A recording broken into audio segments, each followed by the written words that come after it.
roadways and geotechnical consideration and design and construction of roadways in Texas. Audience, we got about 170 people RSVP'd, and we have a lot of engineers from civil firms, a lot of people from cities and counties. So we got some suppliers and so that's the kind of people we got. If you need to reach me, my email is d@geotecheng.com. My phone number is 713-699-4000. This presentation is going to be posted on YouTube, and so eventually you're going to get your hands on it within a week or so. The latest version.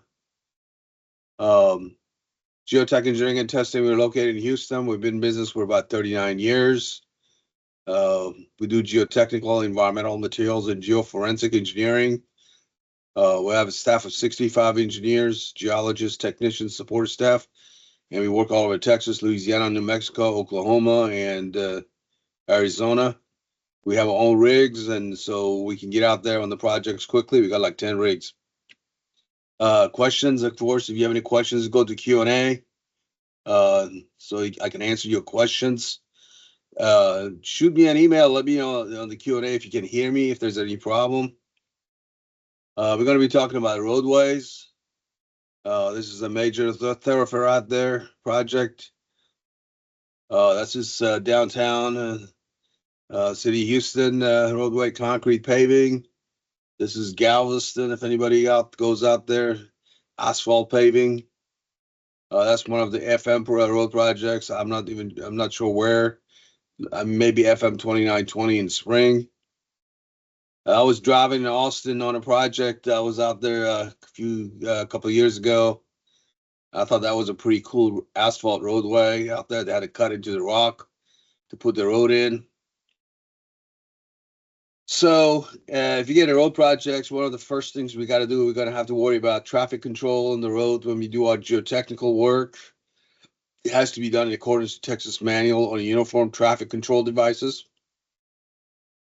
You got to have a police officer out there kind of help out with the traffic control or flagman.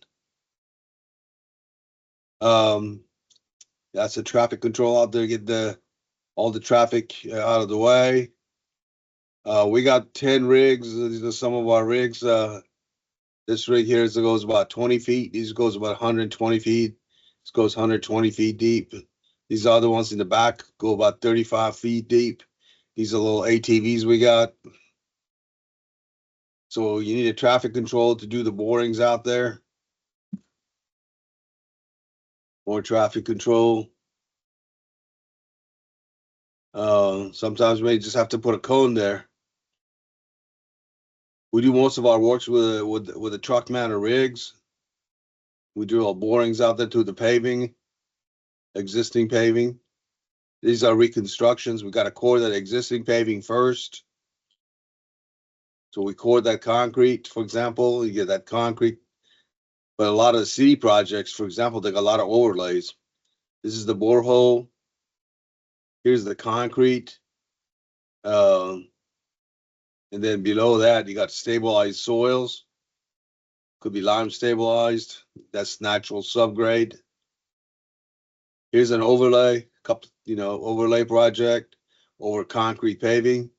That's what we're running to a lot of projects with overlay over concrete paving. Here's the asphalt road. It's been overlaid over stabilized subgrade. We cover the hole so that nobody steps into it after we drill it. And then we grout it. You get a mixture of cement and bentonite. And grout it from the hole from bottom up after we drill it. And we poke it, make sure the grout plug does not fall in so that it will stay in place. In jobs that it's really wet, this is Port of Houston project. We have buggy rigs, and these buggies can go out there where there's, you cannot drive a truck out. This is State Highway 99 out there in Katy. We were doing the project from 1093 to I-10. So we had to use buggy on this project because of the access problems.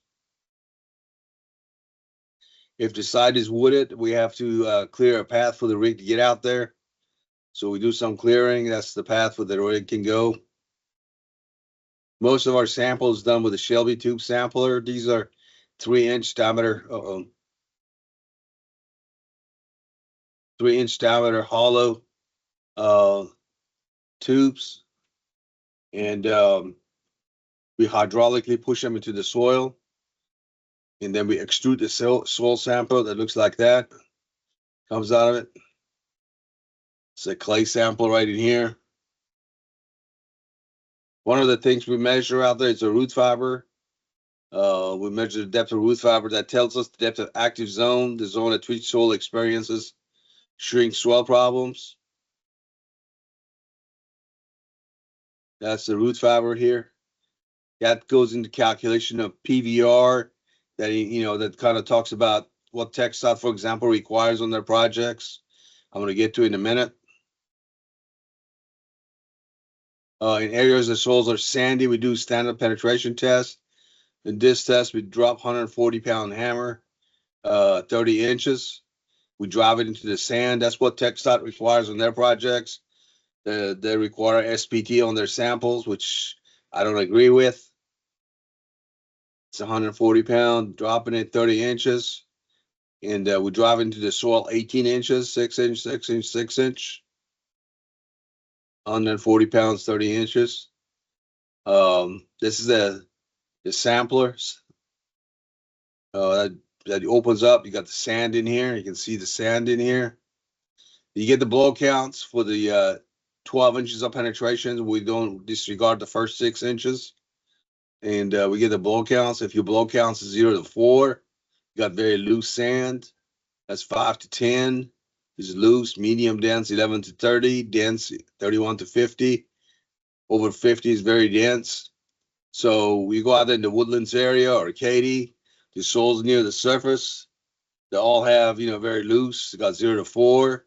As you start going deeper, it becomes denser. We get about, 11 to 30 out there, about 20 feet or so. But the first 10 feet or so, you're going to get somewhere about 0 to 10 blow counts. So the soils are loose to very loose for underneath a lot of our roadways out there in Katy, the Woodlands area, 290, all those areas. Texas cone penetrometer. This is what TxDOT used to require, TCP. This is a cone right there. It's really good for sampling and testing in the rock areas. So if you're in Austin where you got rock showing up on the surface, then you use TCP in here. You drive it into this the rock 24 inches. Here's the TCP.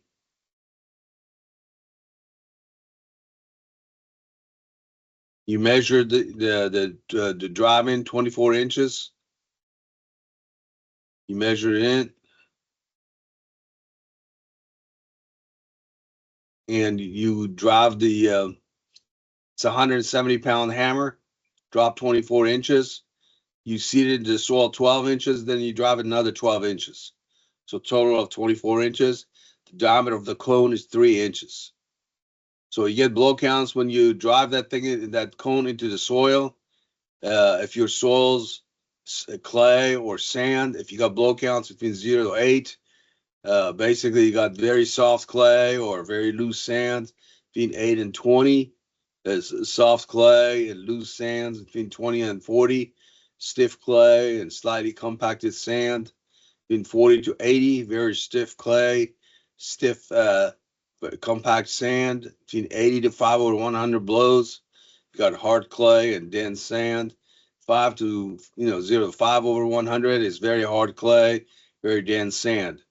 This is where it's very important if you have rock, for example, sandstone, Austin chalk out there, limestone. If you got blow counts 0 to 2 inch over 100, you got sandstone, chert, granite. If you use 1 over 500 over 5 inch or 100. You got siltstone, shale, iron deposits, some limestone, 4 inch to 6 inch over 100. You got gypsum, calcite, chalk, shale. So kind of, again, TCP is good for rock. It's not good for soils. But TxDOT now requires all SPT.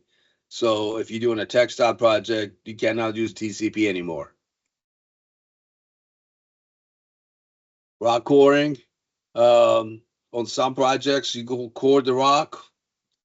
If it's not a TxDOT project, you can core it and actually get the exact. Well, actually, you TxDOT projects you can core it, but you got to still run SPT too as well.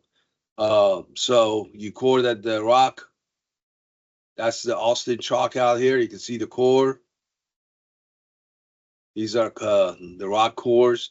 You can run unconfined compression on these things to see what kind of a strength he has. Soil logging. We cut up the soil, the ends of it, and you put it in foil. You got to test these soils right away, like a couple of weeks. Otherwise, they're going to start losing their moisture. You put them in a wax box and cover it up, and make sure the soil samples do not lose their moisture. You measure the water levels. Water level fluctuates. If you're in Houston, your water table may be 30 feet. If you're in Austin, maybe 60 feet. In Dallas, just depends where you are. Could be 20, 30, or some areas deeper. Same with San Antonio. So the way you measure water level, you got to wait at the end of the tape measure. You drop it in. When it hits the water, it go plumb, and then you have the water. Okay, you drop it in there. Perch water table. Parts of like Houston area, like Katy, 290 area. You go all the way Willowbrook. You got the Woodlands area. You got these sandy, silty soils on the surface. Below that, you got clay. And so when it rains, water just sits in the sand. It cannot penetrate the clay. It gives you what's called a perch water table. And so this is a regular groundwater, which is pretty deep. Perch water table is really near the surface. Geotechnical guidelines.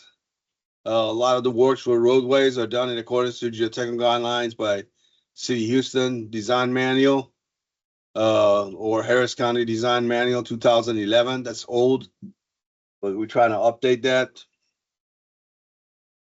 In general, for borings, we do borings 10 foot deep at 500 foot spacing for roadways. TxDOT 2021 is pavement manual. They said for uniform soils, which you never know if your soils are uniform. You do one boring in half a mile to a mile. Non-uniform, every quarter of a mile to a half a mile. Highly variable, 1,000 to 0.25 mile. And potential sulfate at 500 foot. So it's hard to tell if you got a potential sulfate or have variable soils unless you do boring every 500 foot spacing. So I don't necessarily agree with TxDOT guidelines for boring spacing. Sample of materials for TxDOT says you're going to have to continuously sample to at least 15 feet in areas with high moisture fluctuations. Where excavations exceed this step, sampling should extend at least 2 feet below the below finished subgrade, which again I disagree with. It should say you got to sample continuously 10 foot below the finished subgrade. So because you want to know the depth of active zone, movement active zone below your pavements. So 2 feet is not deep enough. So if you go on a hill that you're going to cut the hill 10 feet to get to the subgrade, your boring's got to be down 20 feet, not 12 feet. According to TxDOT right now, it's got to be 12 feet, which is not correct. Again, I don't agree. Sample the materials continuously to a depth of at least 10 feet below the finished subgrade of the soil. That's what it should say. Laboratory testing. A few simple tests that I'm talking about. Liquid limit test. In this test, we want to know how much water we should add to the soil for it to behave liquid. And so you mix the soil in this cup in here. You add water to it, and when it becomes liquid, you get that soil, and you put it in this cup in here. You cut a groove through it, turn this handle 20 to 30 times. When it closes, you get a sample of that soils, and you put it in a cup like that. You measure the wet weight of the soil, how much it weighs, and then you put it in the oven and dry it up, and you get a dry weight of the soil. So you know how much water is in the soil for it to behave liquid. Then do another test called plastic limit test. This test, you roll that sample to 1/16 in diameter to find out how much water is in the soil for it to behave semi-plastic. And so you roll it up and you get a wet weight of the sample, and then you dry it up in the oven and you get a dry weight of the sample. You know how much water is in the soil to behave semi-plastic. The difference between liquid limit and plastic limit is called plasticity index, PI. If your PI is less than 20, you got low swell potential. Between 20 and 30, you got moderately expansive soils. 30 to 40 is highly expansive. Above 40 is very high. So that's kind of a basic test you need to know about. A couple other tests: hand penetrometer, 12 rain. Hand penetrometer, you get that penetrometer, you push it into the soil. You can read what kind of a strength it has. 12 rain, you put it at the end of the soil, you shear it in torsion, and you get the strength that way. Unconfined compression, you got the proving ring, you got deflection. You put the soil sample in there and you crush it, see how much strength it has. So you need all that information for your design. If you got storm sewer, sanitary line, trench safety, you need to know what kind of a strength you're dealing with on these soils. If they're soft, strong, or what. Gradation test, you run sieve analysis on your soils to really classify them, for example, or if you have a base material, you got an asphalt, material, you for the base material, you run it through sieves, you shake them, and then you develop a gradation curve. That's what it looks like. So in this case, in here for like number 200 percent passing is 20% passing, number 200. So most of the soils here are gravel and stuff like that. So that's a gravel deal. So in terms of classifications, gravel material is usually less than 3 inches in size. Sand is less than 0.187 inches in size. Silt and clay, they are smaller than 0.0029 inches in size. So they're pretty small. Compaction, we got to compact that soil underneath the pavements. If they're natural soils, they compact 95% standard proctor density. Your base material, like crushed limestone, compact 100% modified proctor. If this is the gumbo natural soils, this is the fill material. You take a bucket of the sample, about 50 pounds of the natural soils, and about 50 pounds of the fill. If you need more soils that you need, you got to go to a pit. This is a sprint pit we have in Houston, for example. Pit is a big hole in the ground. You got different soils. This area could be sandy. This area could be sandy clay. Some area could be fat clay. You get a basic backhoe out there, take some of that sample, depending on what you're looking for. And this is a good sandy clay, so like fill. You put it in the back of the truck and deliver that to your project site. You run a proctor sample on your natural soil and also on your fill. You get that sample, you dry it up, cut it up to small pieces, run a standard proctor test. You add water to the soils, various water levels into the soil. to see what kind of a compaction you get. You compact that soils. It's called standard proctor, 5.5 pound hammer, drop 30 inches, 12 inches. I'm sorry, you drop 12 inches, 4-inch diameter mold, 5.5 pound hammer, you drop 12 inches, 25 blows per lift. You're going to have 3 lifts. You compact it in the machine. That's what it looks like when it's compacted. You get a soil sample that's already compacted in a mold that's 4 inches in diameter. You already know the volume of it. You weigh it, extrude it, and weigh it. So you know the volume, you know the weight, you get the density. For depending how much water you add to the soil, you get a certain density. At 7%, your maximum dry weight is 105 PCF, pounds per cubic foot. Your optimal moisture in here is 11. You got 120 something, 121 PCF. And at 15% moisture, you're at 110 pounds, 10 pounds per cubic foot. You want to compact that soil to 95% standard proctor density. So 95% of 120 is about 115 pounds per cubic foot at moisture content within plus and minus 2%. So your moisture content here can run anywhere from 9 to 13%. So, and here again, you got the strength. And here's the proctor. And you can see you get developed the maximum strength and near the optimal moisture. So if this is your proctor, this is the moisture content, here's the density, and here's the strength. And you can see you develop the maximum strength at the near optimum. As you add too much moisture, your moisture and density will drop. And as you have low density moisture, your density and strength drop.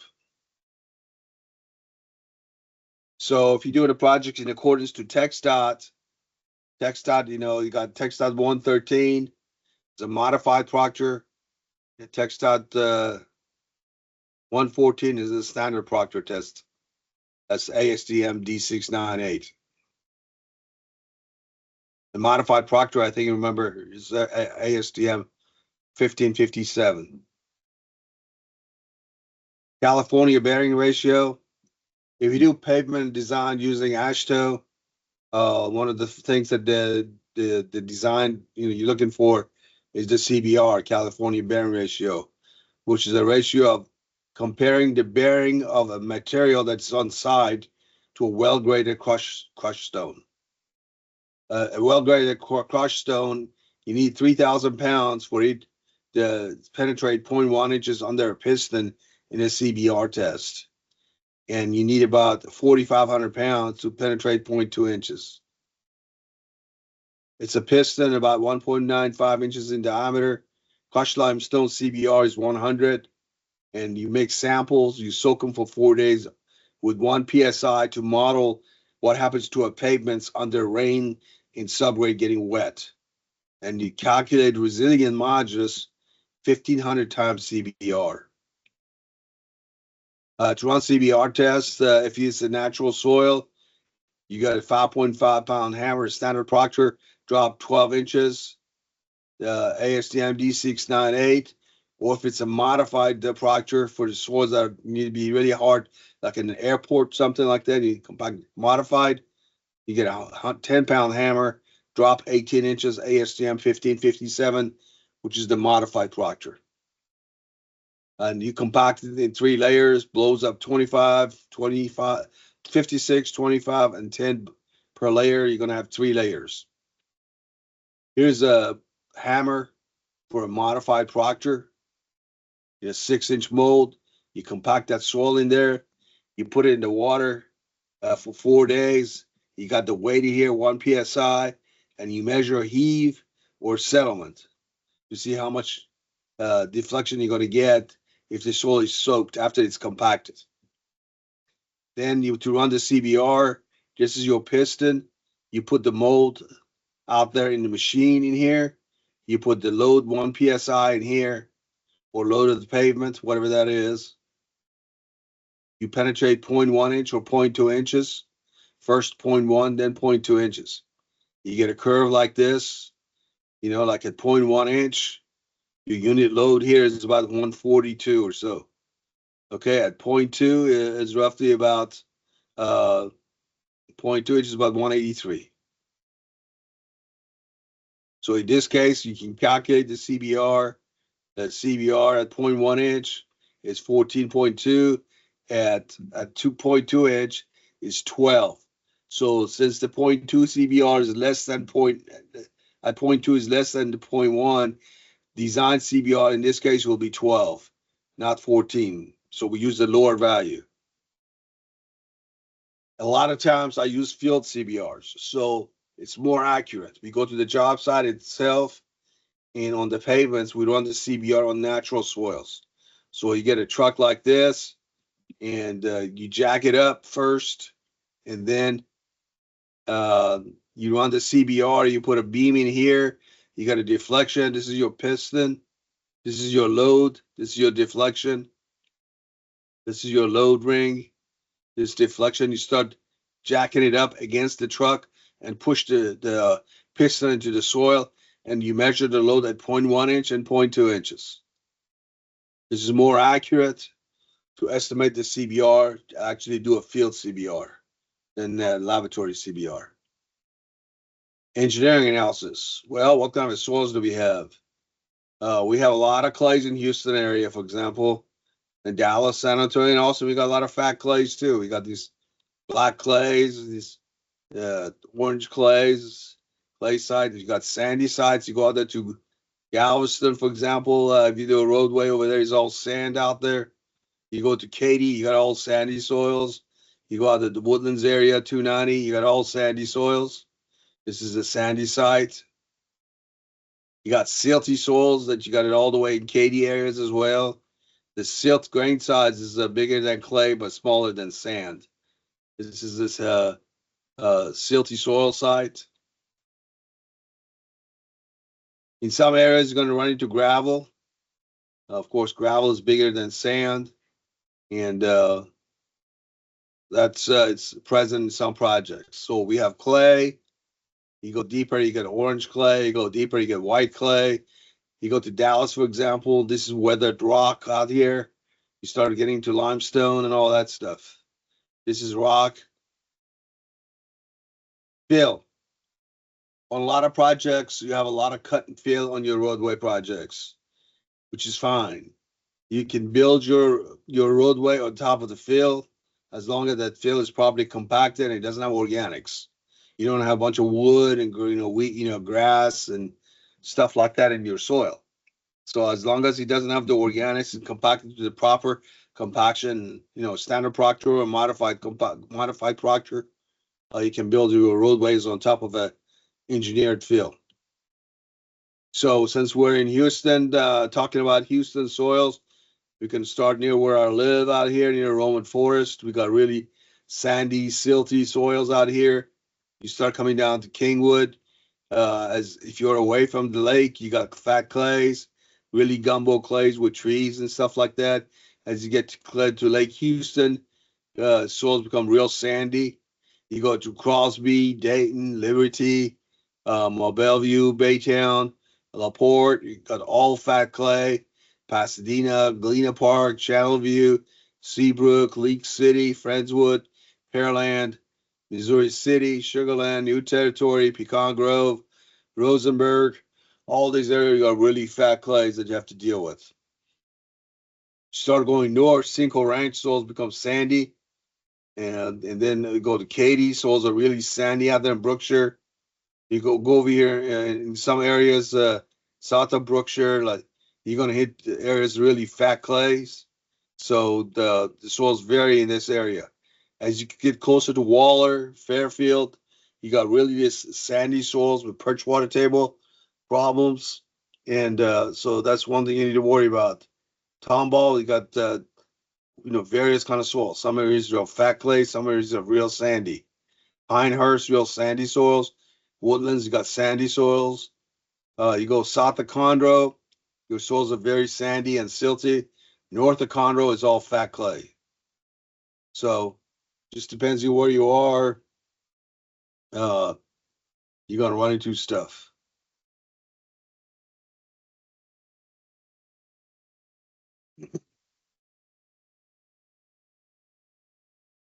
See if I can get it moving. Okay, here's kind of like state of Texas. You can see the red areas is where all the fat clays are. So you look at it overall, the soils in Texas are variable. So you need a soil test every time you do a road project. This is a map that shows the soils that expand up to 1,500%, shows the whole US of A, that shows where the soils are really highly expansive. This is by US Corps of Engineers, shows the expansive soils in the US. So when they did the land plan for Texas, they put Dallas, Fort Worth, Austin, San Antonio, Houston in areas where we have a lot of expansive soils. These are your guys in Lubbock and El Paso. They don't have to worry about any of that stuff. They're all just caliche and sandy type soils out here, the low PI clays. That's basically areas of Texas and Louisiana. You got the fat clays out here in Texas and Louisiana. You go all the way out in Dallas area. And of course, San Antonio and Austin, you all have fat clays.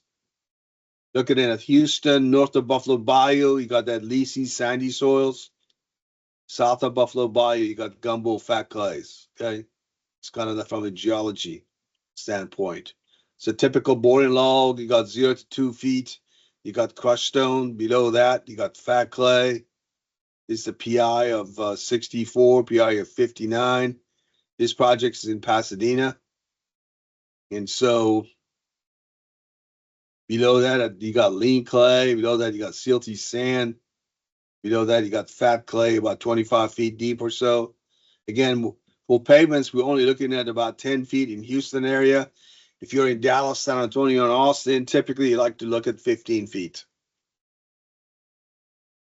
So the soil strength is about 1,000 PSF, which is not real strong, but it can support pavements. Here's a TxDOT wind core boring log. That's your new TCP. You can see a TCP out of Texas cone, 6, 6, and 9. So there's 15 TCP here for 6 inches and another 6 inches. Here's 8 and 10, 18 TCP in here. Soil below the surface is silt. Below that, of course, you got clay. Below that, you got sand. These are the PIs and moisture content values. Hand penetrometer 1.1, 1.5. Torr weighing 1.5. Minus 268. So it's mostly clay. So this is a wind core. And of course, you're not going to see wind core anymore in TxDOT projects. They're all going to standard penetration tests. So you're not going to see that again. I like to see the wind core, or not necessarily wind core, but if you need rock to run TCP tests on it. So on roadway projects, you got a road, you got your wheel and tires, you got surface course, base course, stabilized subgrade, natural soils. By putting a pavement here, you want to take the stresses and distribute it in these layers so that the natural soil gets a lower, very low stress so it doesn't fall apart. So these stresses in here got to be manageable. There are two types of pavement design: is AASHTO, the other one is mechanistic. Most municipalities, cities, they use AASHTO. TxDOT uses mechanistic on some of their projects. The goal of the mechanistic empirical pavement design guide is to identify physical causes of stress in pavement structures and calibrate them with the observed pavement performance. These two elements define the basically approach for pavement design.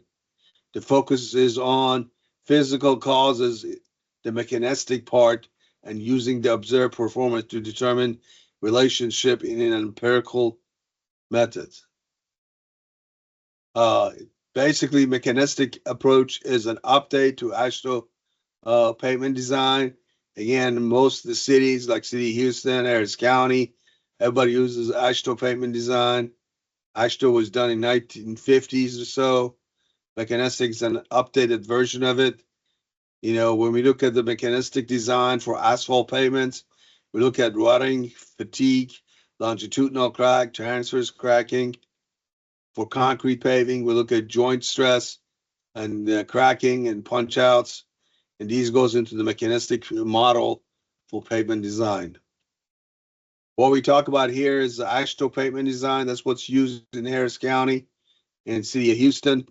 And of course, TxDOT uses flexible pavement design system 21 for flexible pavements, modified Texas triaxial design method for flexible pavements, Texas continuously reinforced concrete pavements designed for rigid pavement for CRCP type pavements. And of course, they use the AASHTO for their pavement as well. AASHTO pavement design, that's a 1993 design procedure.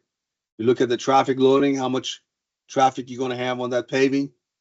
Depending on the traffic design index, DI1, DI2, DI3, you have a certain amount of EAL, that's equivalent axle loading on it.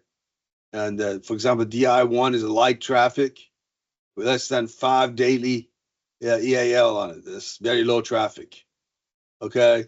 EAL is equivalent 18 kip axle load for average daily use over life expectancy of 20 years with normal maintenance. VPD is vehicles per day. Okay, so let's say DI4, you got medium heavy traffic with 76 to 250 EAL in here. So this is kind of a one way to index traffic loading. And so in Harris County and City in Houston, for example, we do things differently. We got subdivision traffic loading where we use like 6-inch concrete paving. Then you got major thoroughfares, this 8-inch pavement thickness. You have collectors, that's something between the major thoroughfare and residential street. You use like 7-inch concrete paving. And then you got major thoroughfares with more than 30,000 vehicles per day, use 10-inch concrete. We calculate traffic loading on the basis of equivalent single axle load using AASHTO. Traffic loading for major thoroughfares in Houston area, we go about 10 million ESAL. Some of the soil properties we look at, materials properties, we look at resilient modulus, reliability. Reliability, we use a 95% reliability in AASHTO pavement design on our projects. There's some degree of certainty into the design process and soil data. We use a resilient modulus. It's a measure of elastic property of a soil. It's 1,500 times CBR. So if you calculate your CBR in a laboratory test or in the field for like Houston area, we assume a CBR of about 3. So if your CBR is 3, your resilient modulus is 4,500 PSI. Design serviceability loss. This is the lowest index that will be tolerated before rehabilitation become necessary. It ranges from 0 to 5. We use 2.0 to 2.5 to design for design purposes. Standard deviation for concrete paving, we use 0.35. For flexible pavements, we use 0.45. Drainage coefficient, identify the level of drainage achieved under a set of the drainage condition. We use a fair drainage, which means that the water is removed within a week from the job site. CD at 1.2.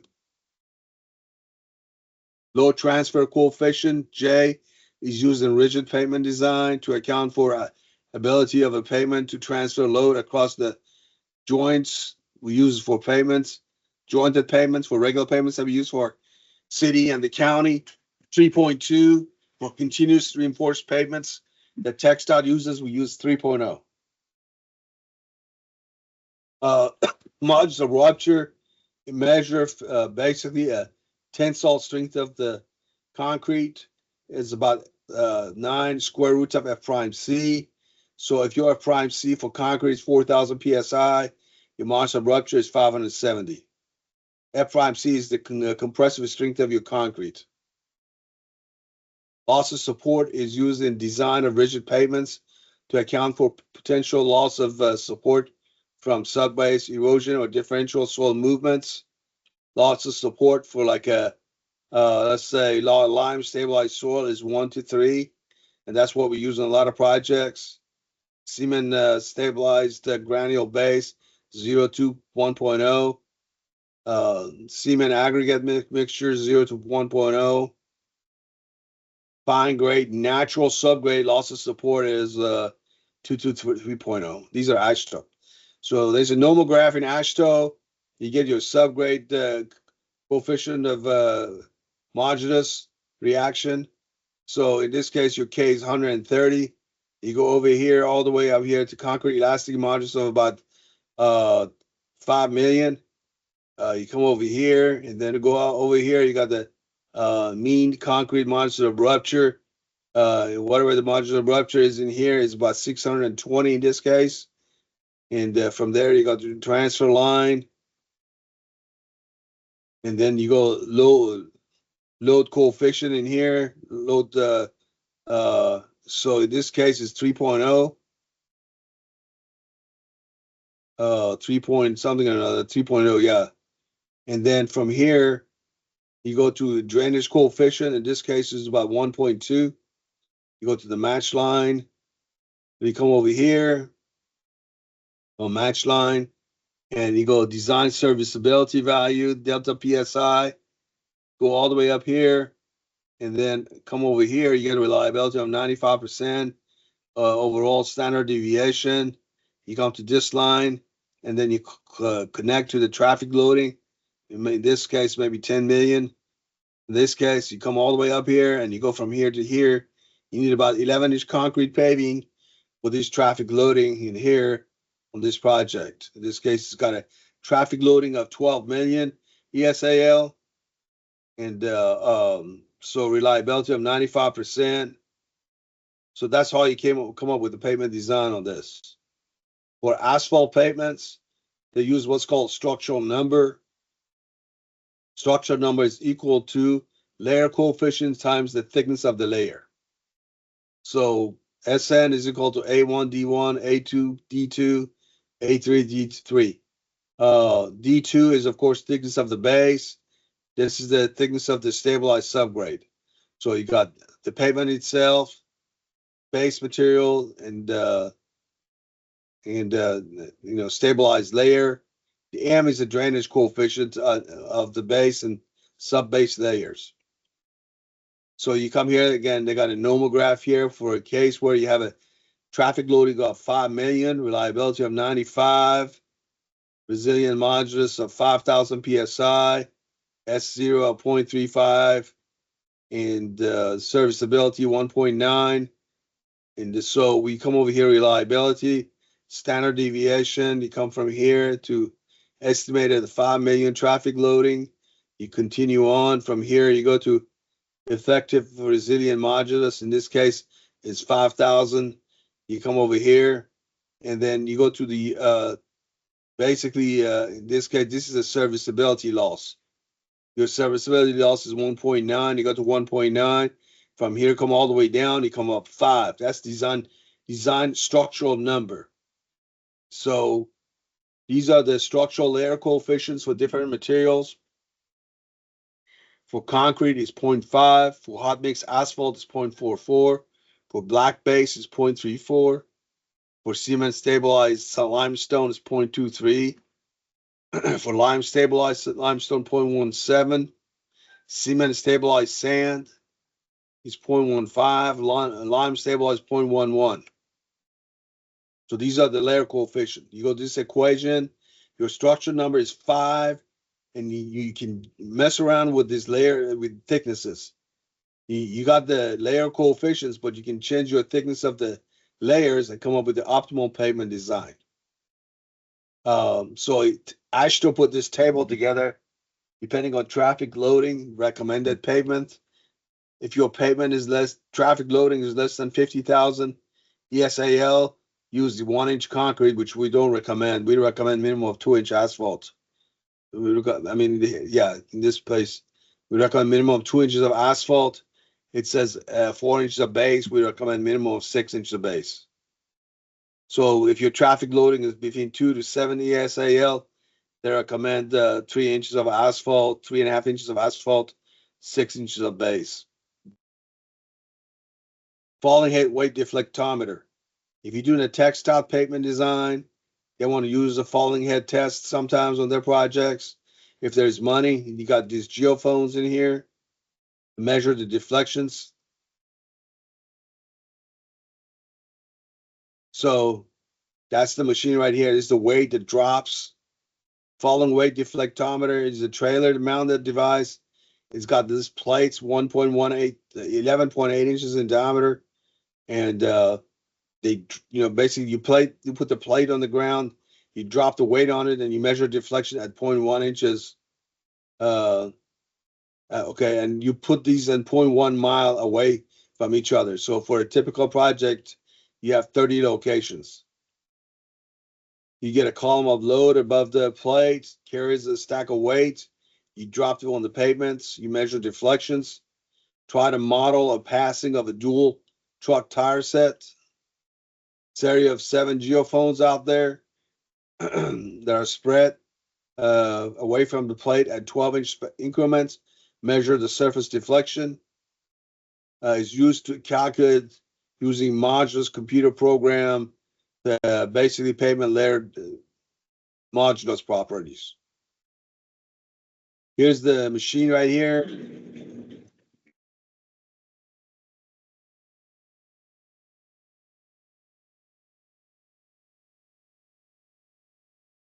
It's the 1.18 inch plate in here. These are geophones. Get that moment deflection. From that, you can calculate pavement modulus properties.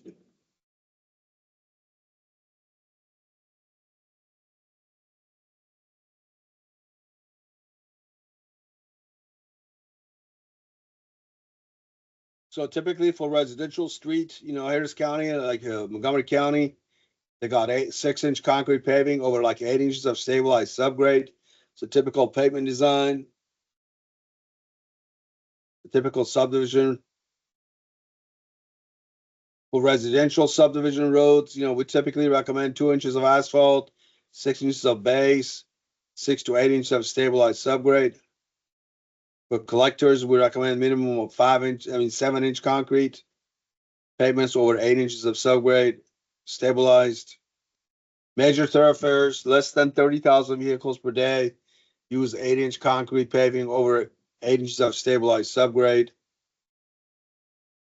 For major thoroughfares with more than 30,000 vehicles per day, then you go to at least 10, 11 inches concrete with 8 inches of stabilized subgrade. Does the city of Houston, they have a life expectancy of 50 years. For residential street, they have 6-inch concrete. For collectors, we have 9 inches. Major thoroughfares 11. Your concrete strength is about 4,000 psi. And of course, stabilization 8 inches for clay soils, 6 inches here for sandy soils, and 8 inches for major thoroughfares. Design life 50 years. You go to Harris County, you got basically 30-year life expectancy, where they have 6-inch for local, 3,000 psi, collector 7 inches, major thoroughfares less than 30,000 vehicles per day, 8 inches, and more than 30,000 vehicles per day is 8 inches with 8 inches of stabilized subgrade. That's kind of steel replacement. Steel placement for 6-inch paving, you got for longitudinal steel, 20.5 inches spacing. Transverse steel, number 4, at 36 inches spacing. For collectors where you have 7-inch concrete, you use 18.25 inches for longitudinal steel for number 4 bars, and for transverse steel, basically you put 36-inch spacing for transverse. This is a typical Harris County road project. You can see the cross section in here. Your joint spacing, control joints 20 feet apart. That's the length of the road, okay?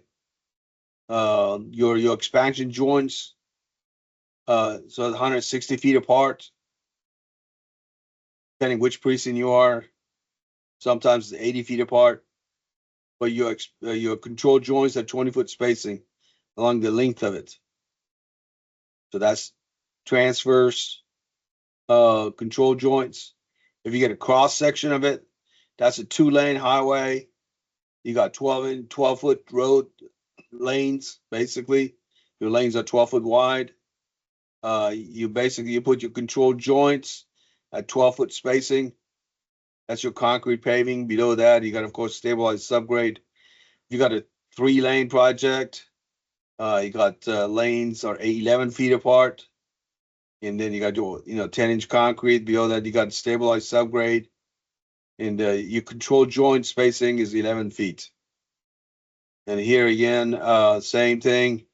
You can see this is a spacing of longitudinal joints, and you can see them at 11 feet apart.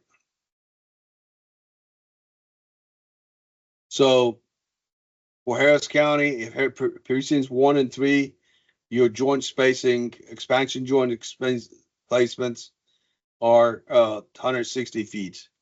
For precinct 2 and 4 is 80 feet. Control joint spacing of 20 feet. For transverse, for longitudinal control joints, 11 feet. Pavement thickness 10 inches. Stabilized layer is 8 inches. Asphalt paving, for typical asphalt paving, we go with 2-inch asphalt, 6 inches of base, 8 inches of stabilized subgrade. That's basically curb and gutter, and it's the open ditch type. You want to have a 3-to-1 slopes on your ditches, if you can. That's kind of more of a major thoroughfare in this case. In this case, you're going to have 3 inches of asphalt. Below that, you got 8 inches of black base. Black base is a really good base material. Below that, you got stabilized subgrade, 8 inches. You lime stabilize it or lime fly ash it. It's typical Galveston kind of asphalt road on behind the seawall right there. That's one of the FM streets, TxDOT. Another FM is Highway 3 near League City.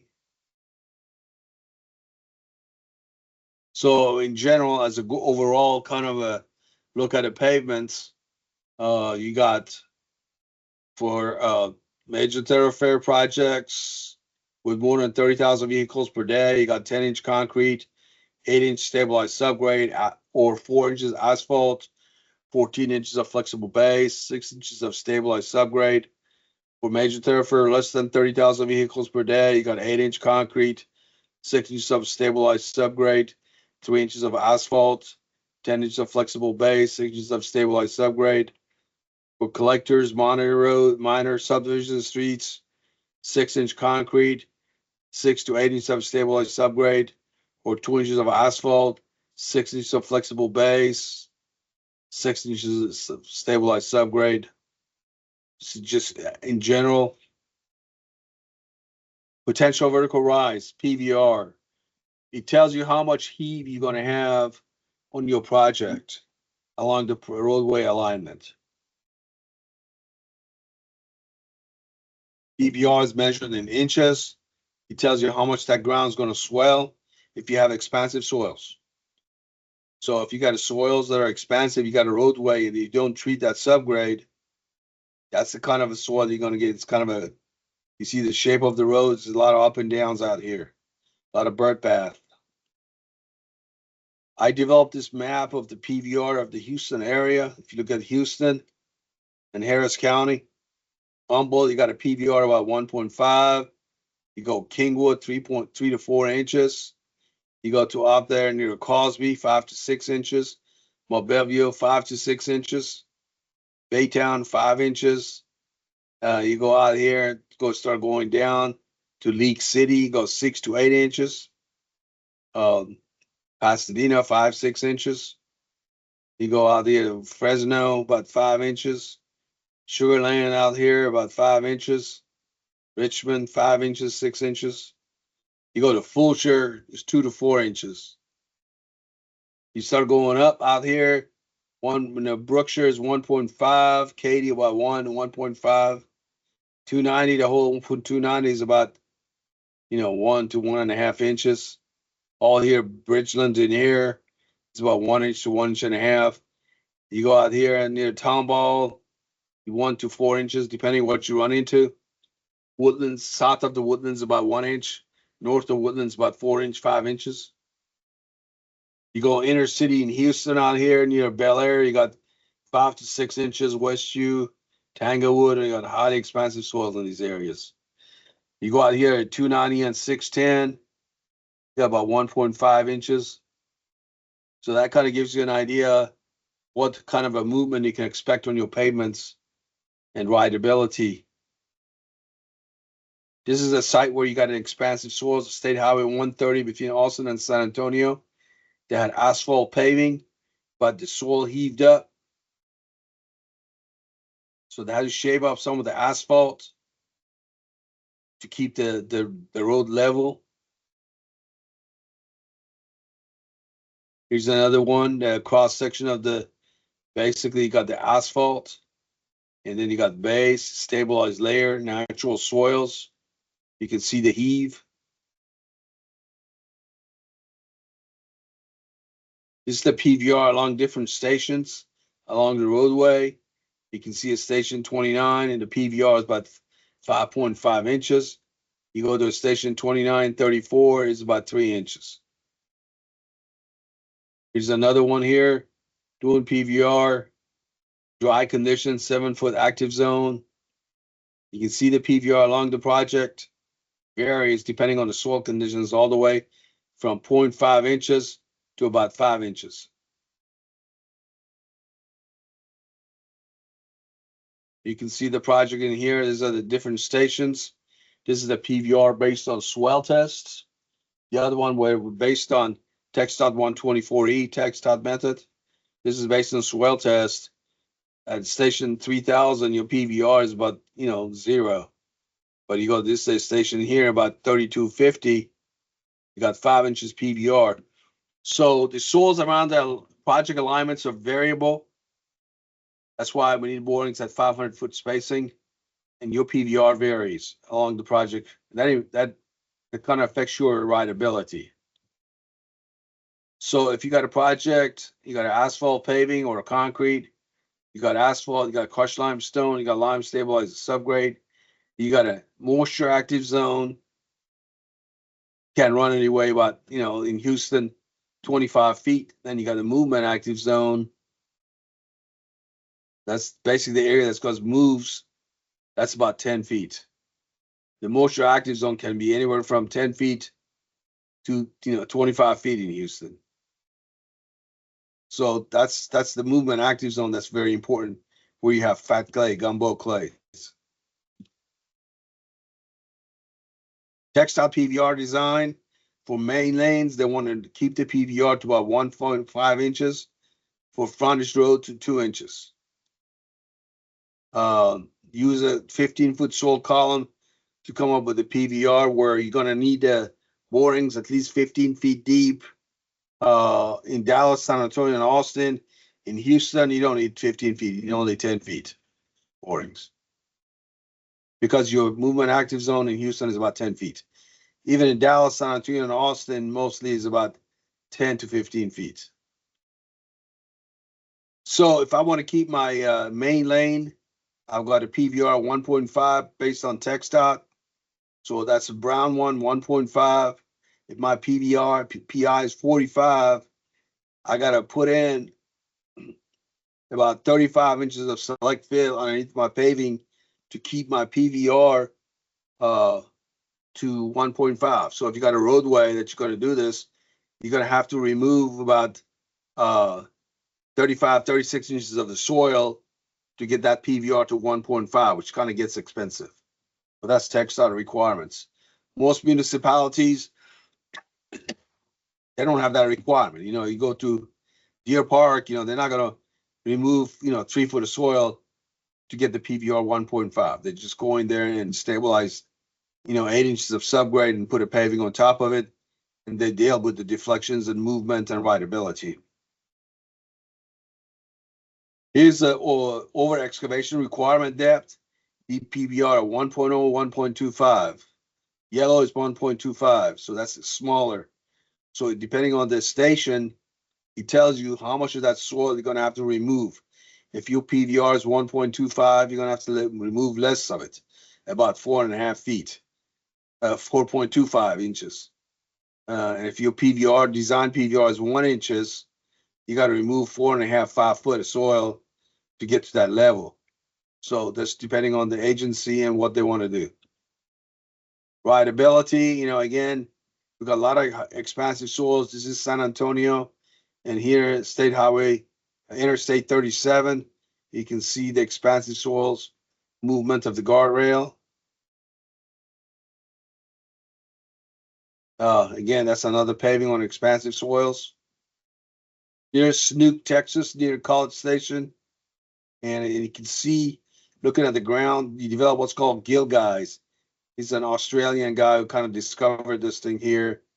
And the soils are going up and down. They got all these gill guys because of highly expansive soils. And when you have expansive soils and a lot of movement, you're going to get a lot of pavement distress, overcompaction of the soils. So when you go out there and you start building a roadway in areas like, say, Pasadena, in this case, got highly expansive soils. Initially, your natural soils have got flocculated structures.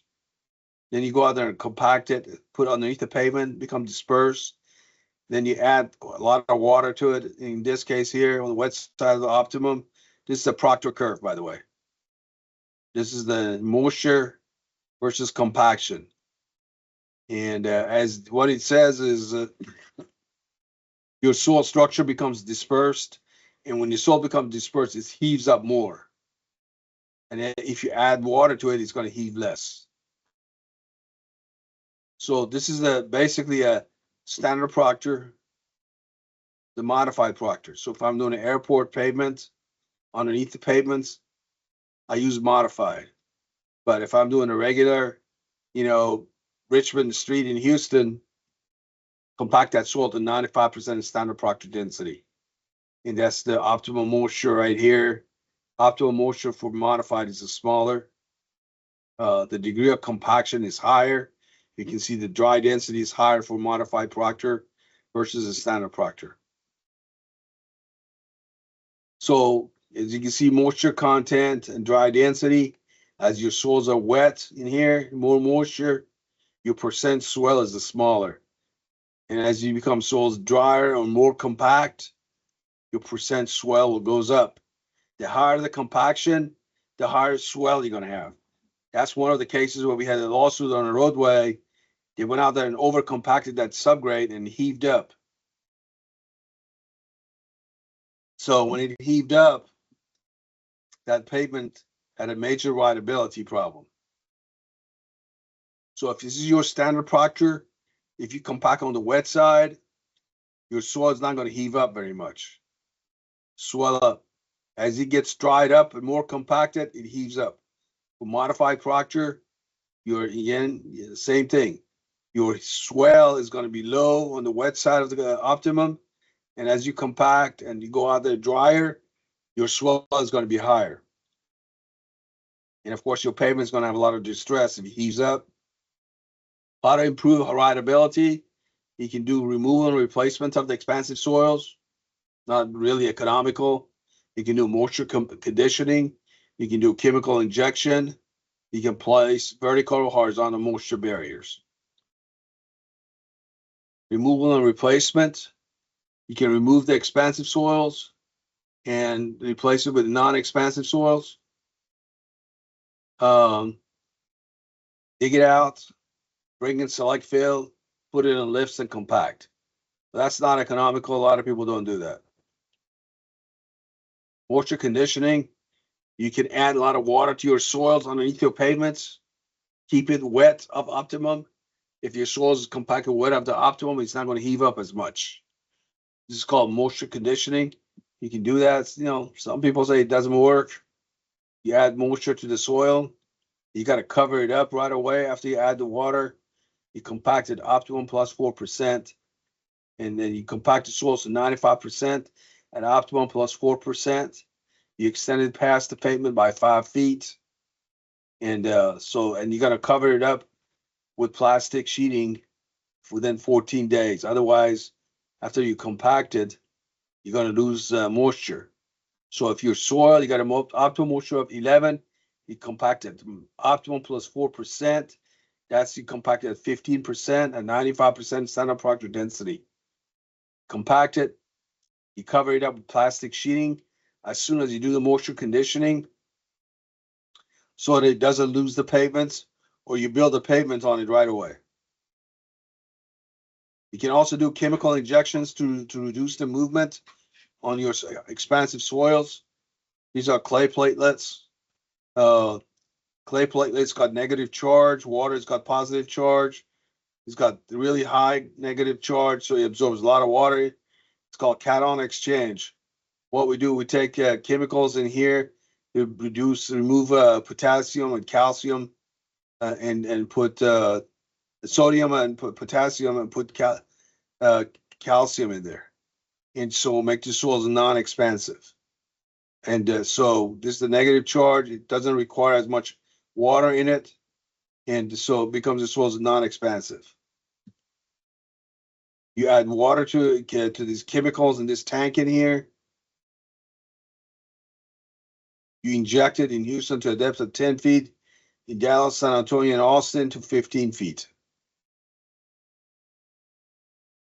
This is how the injections goes.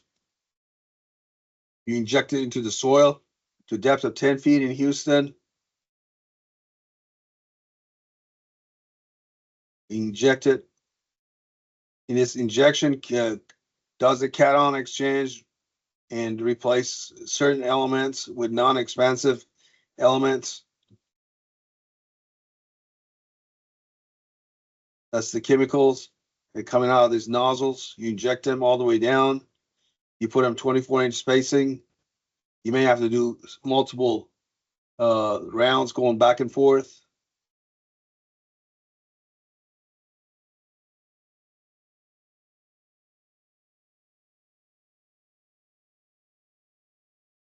Moisture barrier. Some people put vertical or horizontal moisture barrier along the roadway.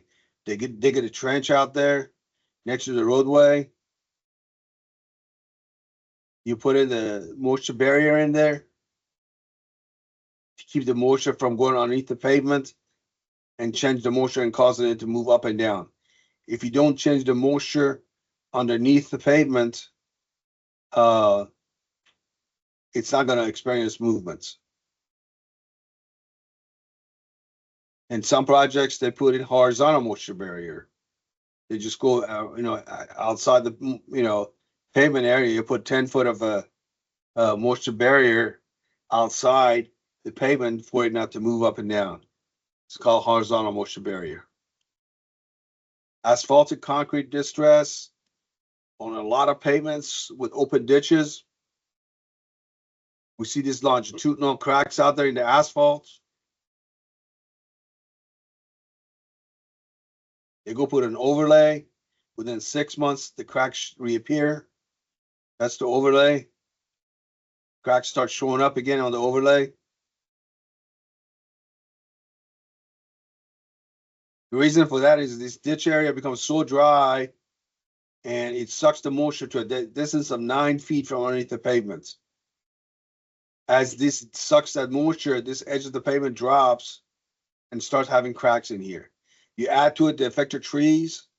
These trees suck the moisture and pavement starts going down.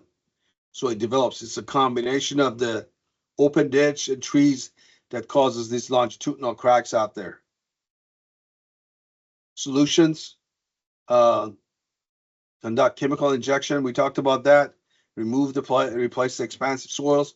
We talked about that. You can put root barriers or just use concrete paving. Concrete paving is not susceptible to that. Trees and moisture barriers.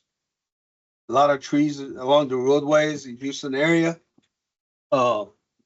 These trees suck the moisture, and as it does, the pavement starts dropping. all these trees along the driveway, on the roadways. They have all these roots.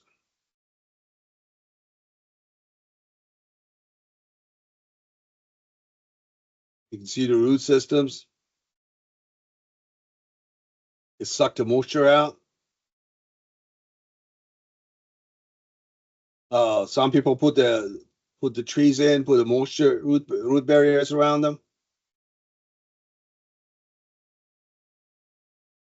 Otherwise, there's sometimes these roots go out there and start lifting up the sidewalks.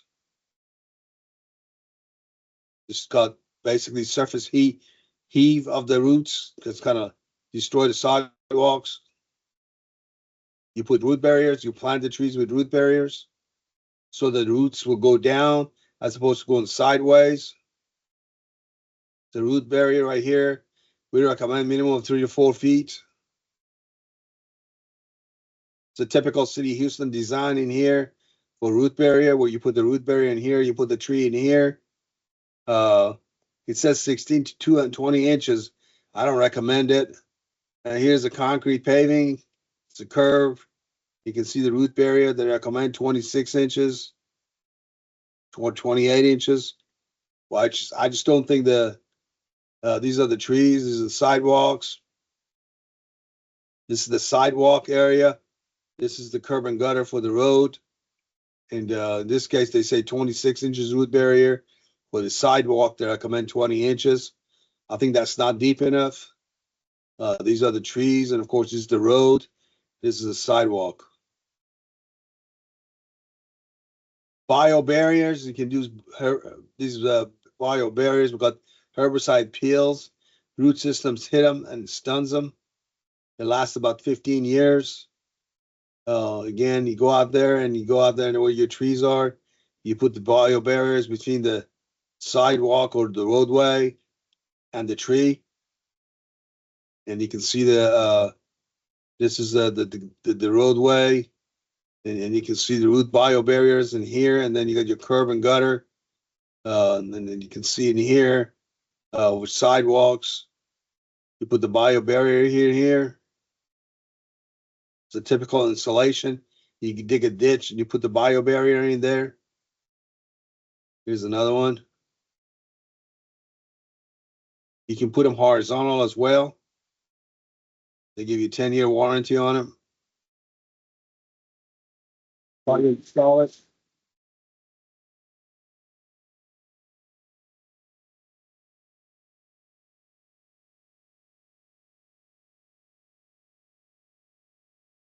Sulfates. When you do pavement design, pavement construction, you got to go check for sulfate. We got sulfates all over Texas. The yellow area shows where the sulfates are. Harris County doesn't show much sulfate, but we have sulfate out here in Friendswood, Galveston County. And in Galveston County area. For example, Friendswood, we have a project over there. We know of a project over there that they have sulfate heave. If you have sulfate in your soil and your pH is greater than 10.5, you lime stabilize, for example, and your sulfate is more than 3,000 pounds per parts per million, you're potentially going to have some heave due to sulfate presence.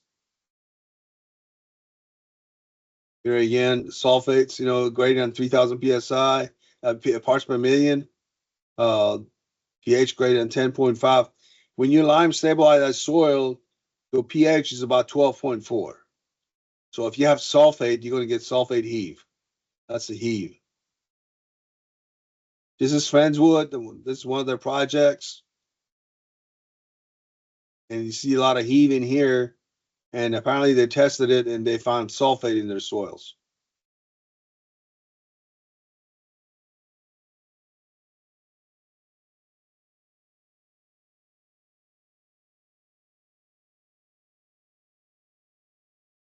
This was really heaving up pretty bad around here, like 4 inches, 5 inches. Some more cracks in sulfate soils, sulfate heave. This is the soils that they got sulfate in it. So typically, if you have a case where your sulfate levels in soils are less than 3,000 parts per million, you got low risk. You don't have to do anything different. If your sulfate level between 3,000 to 5,000 parts per million, you got moderate sulfate heave potential. So when you do out there, when you lime stabilize, you add water, doing the mixing and mellowing of the lime or cement, compact 3% above optimum. The mixing and mellowing should be conducted at the moisture content 3 to 5% above optimum and of TxDOT 133E. That's a compaction method. If you're sulfated between 3,000 to 8,000 parts per million, you got moderately high risk of swell due to sulfate swell. You add a lot of water during the mixing. You compact that swells at optimum plus 5%. Your mellowing should be six days. If your sulfate is above 8,000 parts per million, you got high chances of sulfate heave. You cannot lime stabilize. What you need to do, replace the topsoil over there. Let's say remove the top 3 feet and place in non-expanse, put structural fill in there and then stabilize that. So that's kind of what you have to worry about. Galveston County calcium sulfate base. Calcium sulfate, that's a material that was used in 1980s underneath a lot of pavements in Houston area. That's a calcium sulfate. It's kind of like a byproduct of some of these chemical plants. It's a white, chalky type material. They used to put them in as base. If you go out there and try to put a pavement in Galveston County and you got sulfate out there, this calcium sulfate, and you go out there and lime stabilize it and put a new paving in, you're going to get heave. So you cannot do that. You have to either remove the sulfate, calcium sulfate, or you cannot use lime stabilization there. Road construction. Back in the old days, they used to build roads. The Romans used to build roads. These are the inspectors right there. If you cheated on your density, they used to poke you with the spears. They used to build roads like that. You do clearing and grubbing, you can remove all the trees, roots. Make sure that nothing bigger than half an inch is in there. If you take out the trees out there, all the areas where you're taking the roots got to be mucked out. Compact it with structural fill, compact 95% all the way up. You dig it all out. You compact it, put back in. You're going to have to do basically remove all the roots. You do basically clearing and grubbing, pull all the roots out. No more than half an inch in size. It's not acceptable. You don't put any roots in your road pad. All the roots needs to come out. Tree trunks need to come out.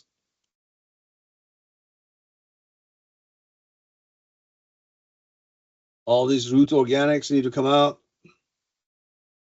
Roadway construction. If you got a roadway, you're going like in the city of Houston, you're removing an existing paving. As you remove the existing paving, you got that subgrade. You got to go back and restabilize that subgrade, of course. You got to proof roll it.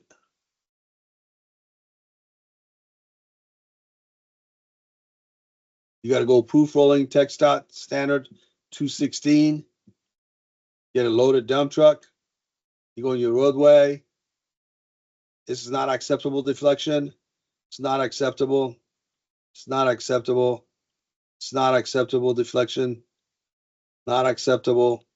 Not acceptable. Not acceptable. Not acceptable.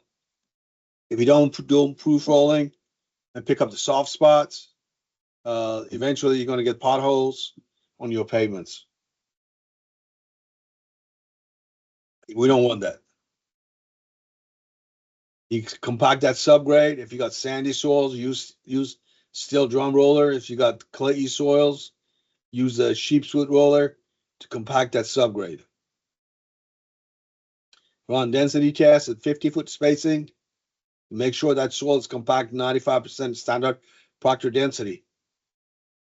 The way you run, of course, the test, you get the rod, you poke a hole in the ground like that.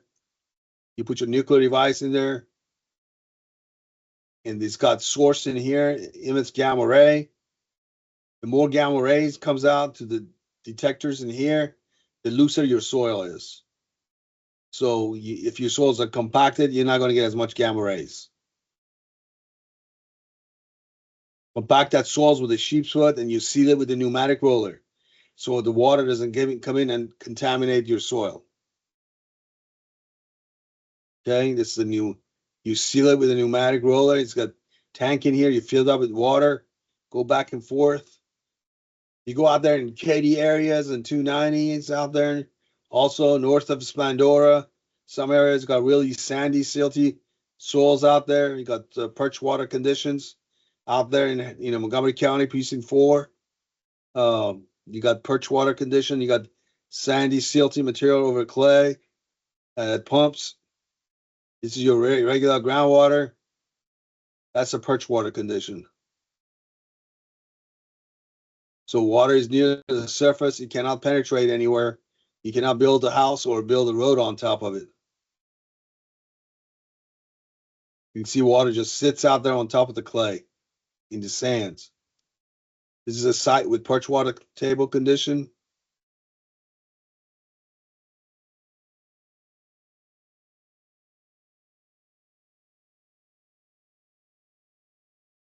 So you can see the soil is pumping.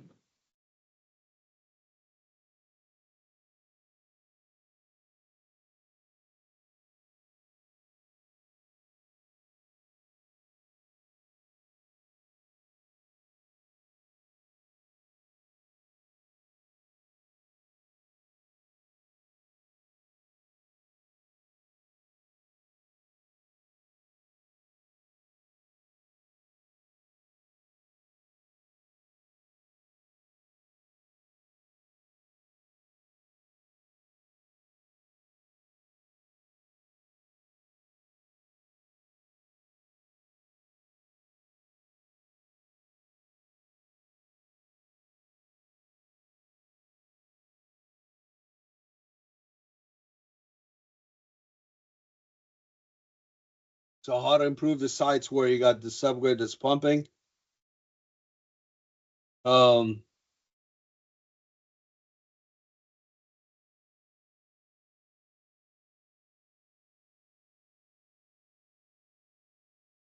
can scarify, open it up to dry up. You can improve the drainage. You can do soil mixing. You can do chemical soil modification, removal and replacements. Opening it up, if your soils are pumping, that means the soils are wet.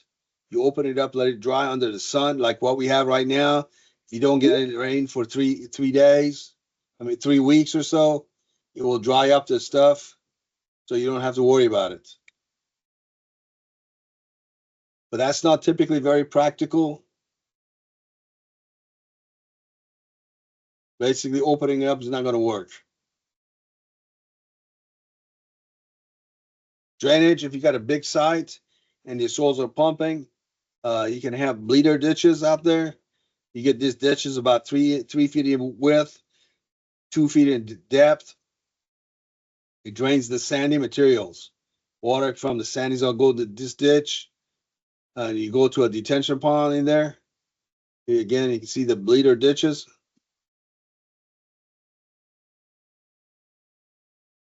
You can see them all over the place. You put them in a grid and drain them to a channel or a detention pond. Just pump the water out in the neighbor's property. You can mix the existing sandy soils and silts with clay. So if you're in a roadway and you got a detention pond along the roadway and you got a clay material in that detention pond, or you're doing some ditches and you got some clays underneath it on some of these ditches, you can dig out that material and go in there, put it on the site, and you can disc it in, kind of mix the sand and clay together, 60% clay, 40% sand and silt, and then compact it and pulverize it here, and it's not going to pump. You can do chemical stabilization, kind of expensive. You can use fly ash or lime or cement. You can add fly ash to your soil. If it's wet and pumping, mix it in. It sucks the moisture. It makes it hard. It dries it up. And you can use quicklime. Quicklime is really good. You can use that on your project. You spread it on dry pebble, and you mix it in. You can use dry hydrated lime. It's maybe easier to get. I wouldn't use lime slurry. It got too much moisture in it, so it won't do as good a job to dry up that soil. Removal and replacement. You can dig out sandy soils and put in structural fill. It's not economical. Nobody does that. So you can bring in the select fill, structural fill in there. Compact it. Got to run density tests. Make sure all the lifts are compacted properly in your roadway. Construction of the road. You go out there and stabilize the subgrade. Put your steel in. You put chairs underneath your steel.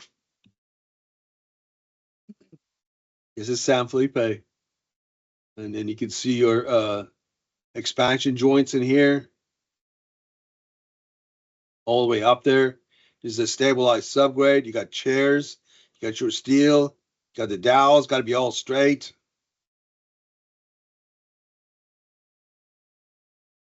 You pour them on pour strips.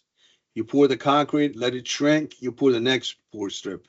You don't pour them all at the same time. You pour them in pour strips. Vibrating screed. Here's kind of you pour the concrete with a vibrating screed to kind of keep it nice and finished. Vibrates the concrete. This is Kirby. Pour the concrete in there. You got finishers there. You're working on it at night. You vibrate the concrete. Make sure you don't have any voids in it. Do a finishing job. Pour in pour strips. Pour the concrete. As soon as you pour that concrete, you put curing compound on it. Put a lot of it on there. With all the heat we have, you're going to develop a bunch of shrinkage cracks.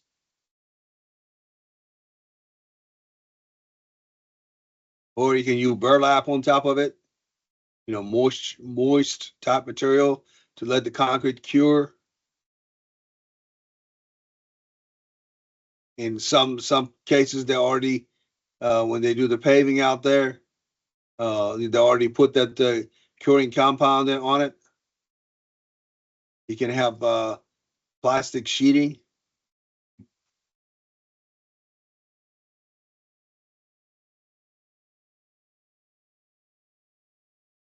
This is West Road. Kind of putting the plastic sheeting for curing. Don't recommend it. It's too much work.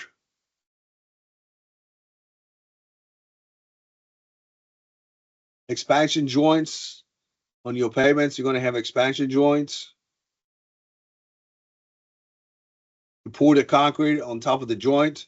Make sure it's uniform. On both sides of the joint. Pour it at the same time on both sides of the joint. Right at the joint level in here. These are your dowels. Do the finishing. Thermal expansion. You're going to have to put the expansion joints for the thermal expansion. Increasing temperature causes compression stresses. Increases in the concrete and restraint from expanding. For local incompressible rocks or in expansion joints, increased local stress may cause spalling. Compressive stress, if uniform, can cause buckling. This may happen if you have a lot of thermal expansion. You can have buckling.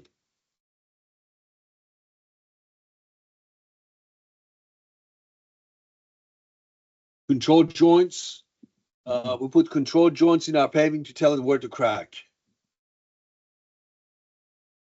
You put them at 4 to 12 hours to pool after the concrete pour. These are the control joints. You put them roughly about 15-foot spacing or 11-foot spacing, depending on the specs. You saw cut them like that. You saw cut 1/4 of a pavement thickness. So if your pavement is 8 inches, you saw cut 1/4 of it, about 2 inches. Then the crack occurs below it. Joint failure. These are the joints coming out, go out of level. Water gets in there, causes pumping. Eventually, these cracks happens at these joints.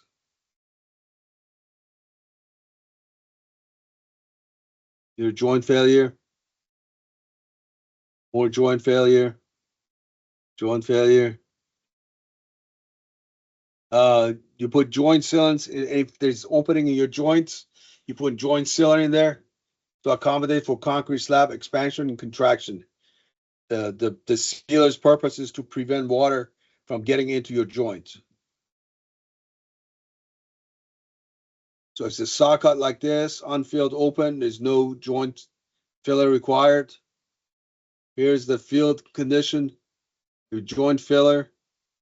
Here's where you got a reservoir in here, and you got fillers in here. Here's where you get a backer rod in here, and then you put the joint filler on top of it. And here's where you put compression seal. Most of the joint control joints are like this, unfilled. How to eliminate joints? You can use continuously reinforced concrete pavements. Typically, you put a lot of steel in it with no joints. You allow the concrete to crack. The steel keeps it together. So typically, when you got a continuously reinforced concrete paving, you will develop cracks at 3.5 to 8 foot apart. There's a longitudinal joint in here. There's no horizontal joint, transfer joints. Again, TxDOT uses continuously reinforced concrete paving. Harris County, City, Houston, municipalities don't use that. They all use jointed pavements. Here's a continuously reinforced concrete paving. Fort Wayne County's got requirements on their pavements for their subdivisions.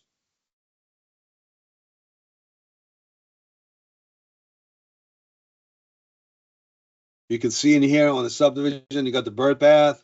If it's a small bird bath, it's okay. Allowable width of approximately 12 inches and depth of 1/4 of an inch. You start having big bird bath, this is not acceptable. You're going to have to do lifting or pavement panel replacement required.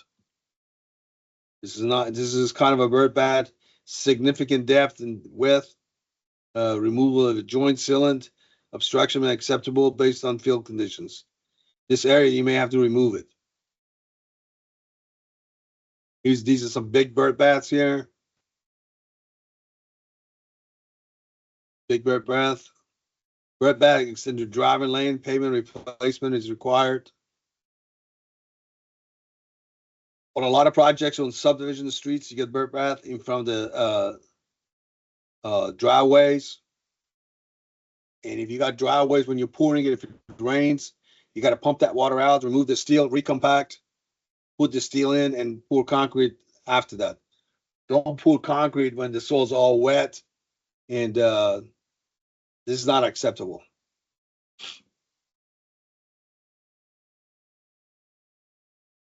Corner cracks within 10 foot of the expansion joints, remove and replace the pavements. Small cracks in the pavements, okay. You can fill them up with epoxy joint filler. Half moon cracks, you go out there and put that lift station or manhole in there. If you got a manhole in there, if you don't compact that soil properly, you're going to get settlements. When you got a manhole, you got to compact that soil to 100% modified standard Proctor density, not 95%. You got to compact to 100% standard Proctor density. Otherwise, it's going to set up under its own weight. Typically, when you have fill more than 5 feet deep, you got to compact to 100% standard Proctor density, not 95. Big cracks, you cannot fill them up with joint fillers and epoxy. Panel got to be removed. If you can maintain it and you can fill them up, it doesn't move, then they will accept it. Lateral cracks can be sealed. Excessive width, raveling, or vertical movement will require panel replacement. Dowels. If dowels are like this, these are not acceptable. They can cause cracking. They got to be horizontal. You got to fix it. It's not acceptable. They're going to develop cracking at the joints, at the expansion joints. So they got to be horizontal. Misaligned element that cause spalling near the joint.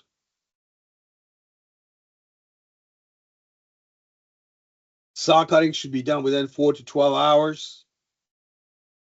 You cannot pour the concrete and don't do any saw cutting. Freeways. The way they do freeway construction, we use a slip form construction method. Slip form construction is the most widely used paving. The method consolidates, screeds, and initially finishes this concrete in one continuous operation without need of the forms. The desired slump is about 1 to 1.5 inches. So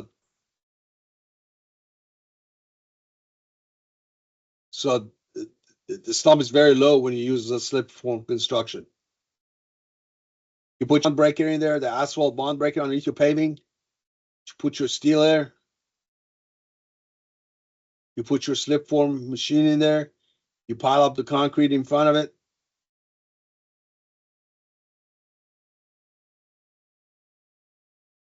It does everything at the same time. It mixes it, kind of puts it in place, and finishes.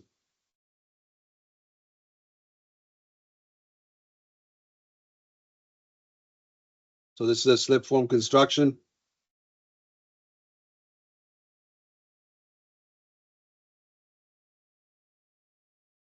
Slump test. To measure the slump on a slip form or on a regular paving. For slip form, your slump is 1 to 1.5 inches. For jointed pavement, it's usually 4 to 5 inches. City of Fort Bend County requires 8-inch slumps maximum.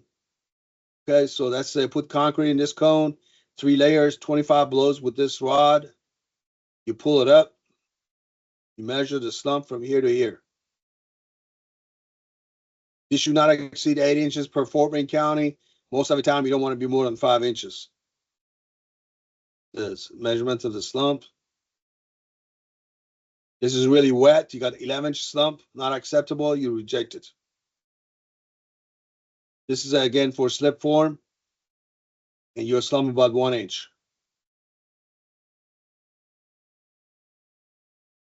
This means add 5 gallons of water to your for your concrete truck.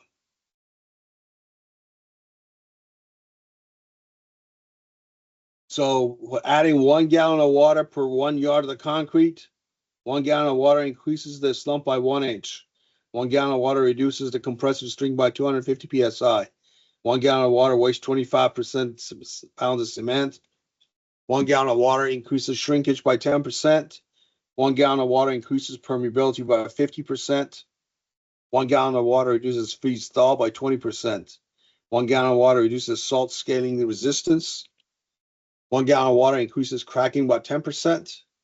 Increases air content by 1%. Increases segregation. That means the big stuff goes in the bottom. You're going to get creamy stuff on the top, the fines. Increase water damage from traffic. Increase dusting. Increase finishing time. It's not worth it. Don't add water to your concrete on the job site. Make it cylinders. So when we're doing your paving out there, we get the concrete from the chute out there. You put it in a wheelbarrow. And you put it in the wheelbarrow. Goes fast. You put the concrete in these cylinders in here. You rod them at every 6 inches. At every 4 inches. You put 3 layers in there. These are 12-inch high. So you put at 4 inches, 25 blows per layer. You clean up the top, you level it, put a cap on it. You take it to the office 24 to 48 hours. You don't want to take it in early. If you do, uh, you have potential for if you take it in early, you have potential cracking of that concrete cylinder. You're going to get low strength values. These are cylinders on the job site. You put them in a kind of a cylinder holders like this. You take it to the office so that they don't bang around.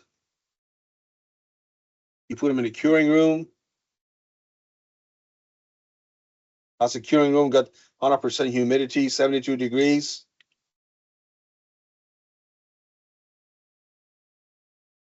You put them in a machine and you break them. So if you got a 3,000 PSI concrete at 28 days, you got to better get 23,000 PSI. Hopefully you get higher than that.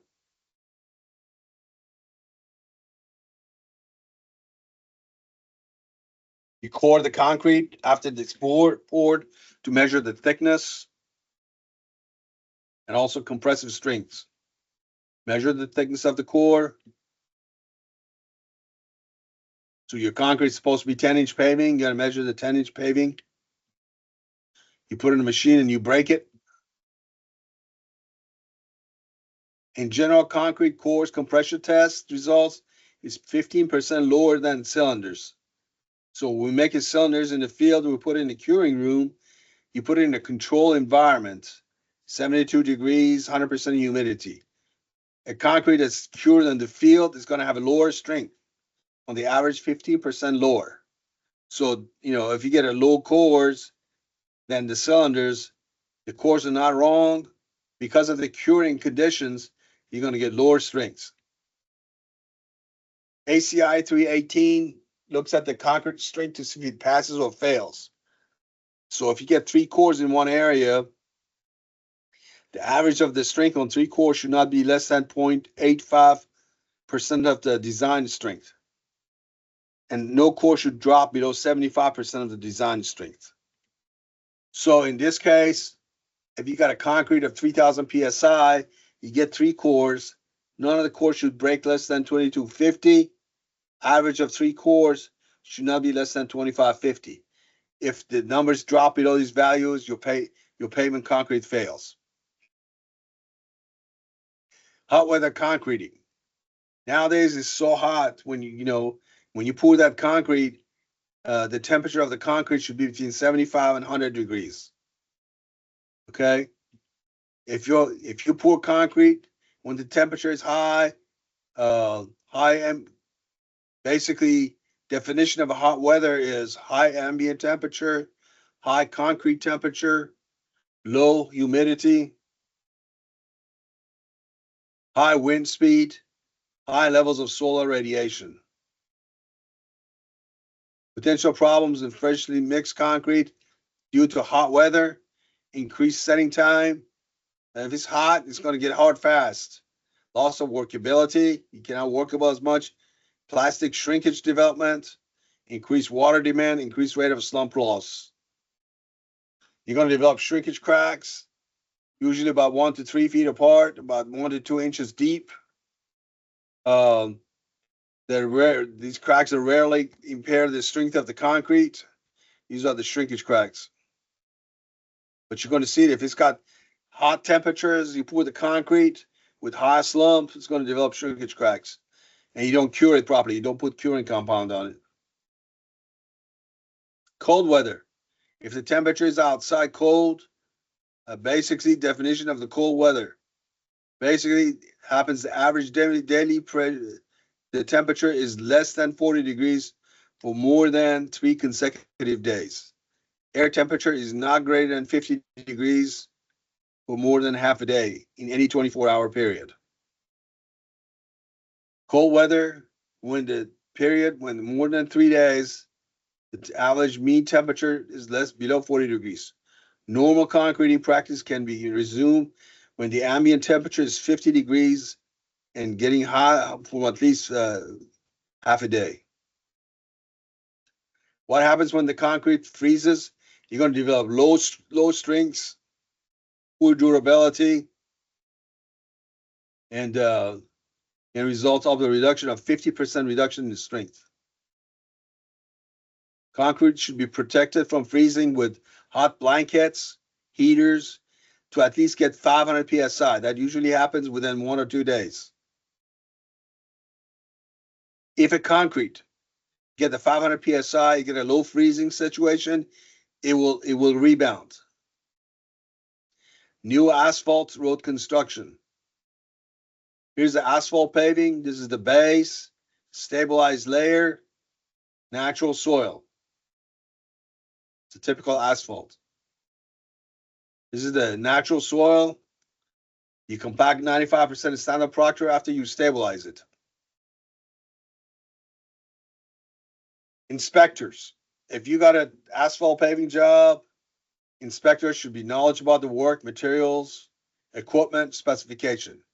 Has to have common sense, ability to interpret the situation, specifications, observational skills, should look carefully at everything that's going on, communication, the relationship with the contractor should be professional, valid criticism, objectives are necessary, but can be done in a professional way.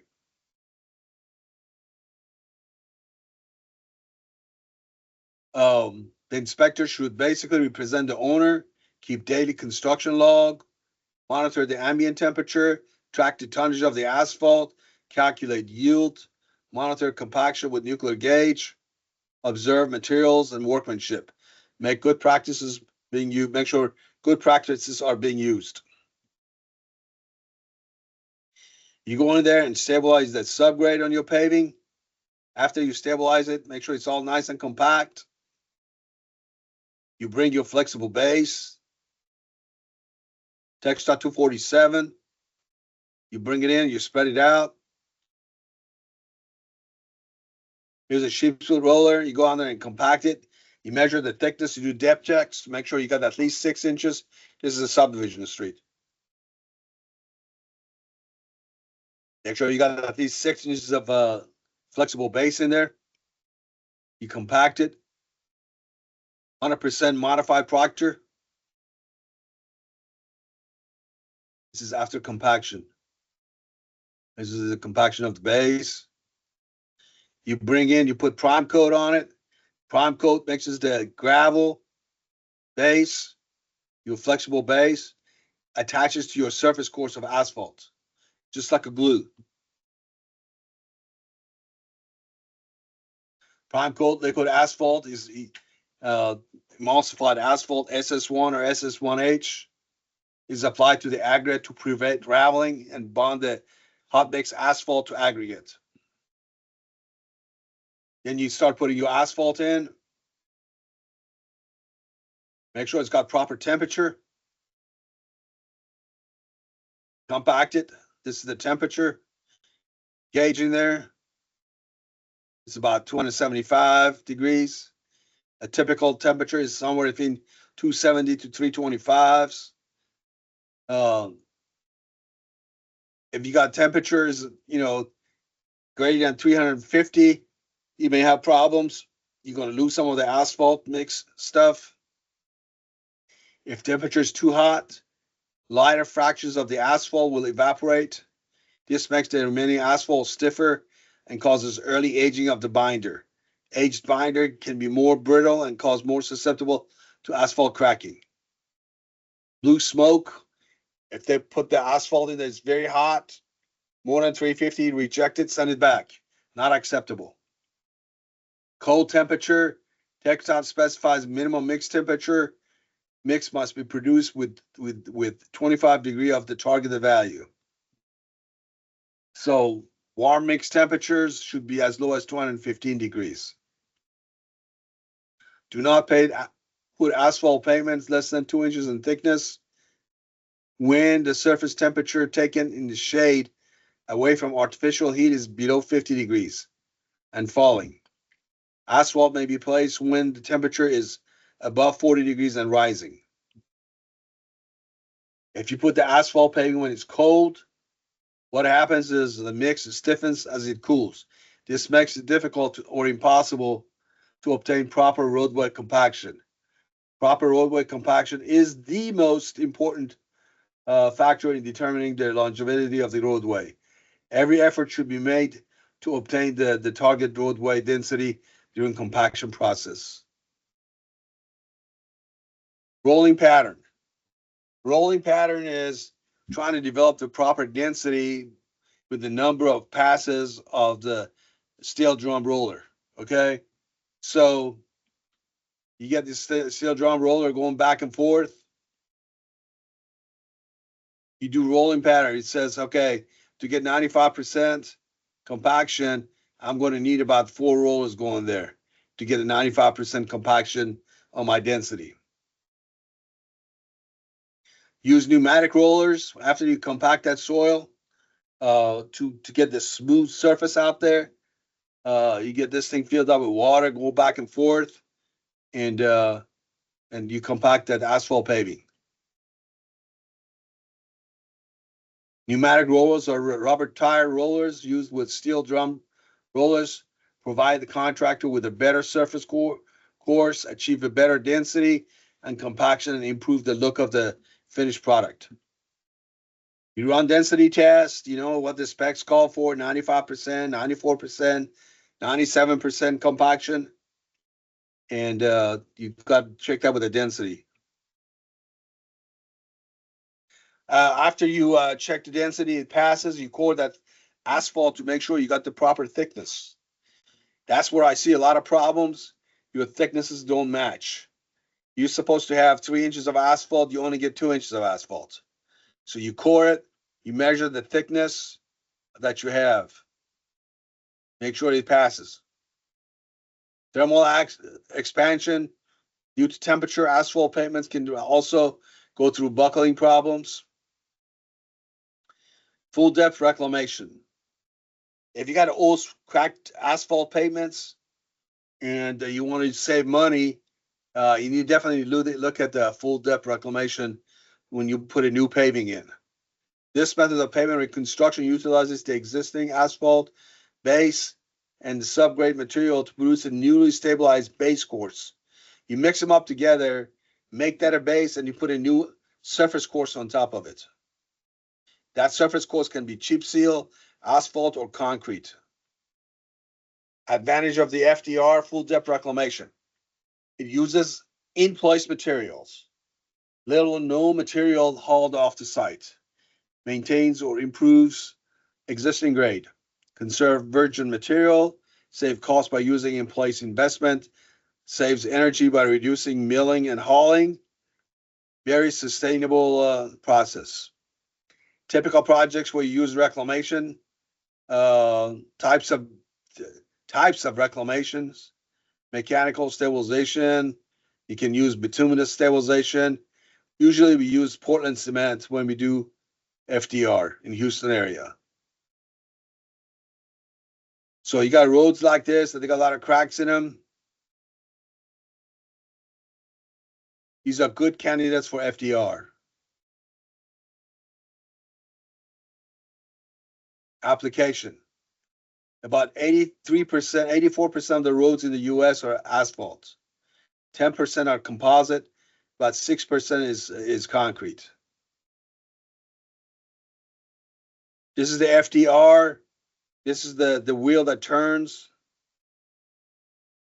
and turn this asphalt that's cracked up into aggregate. Okay, this is the old road here. Lime is added, variable mixing chamber. So in this case, we use cement in our stuff. We don't use lime. FDR involves mixing up the existing asphalt aggregate and subbase and produce a high strength subgrade layer. Pavement is placed on top of FDR. FDR depth is typically 8 to 12 inches for normal traffic and about 16 inches for heavy traffic. Chemicals typically is cement. Stabilized layer is stronger than durable than aggregate subbase. So these are the typical roads that you can use FDR on.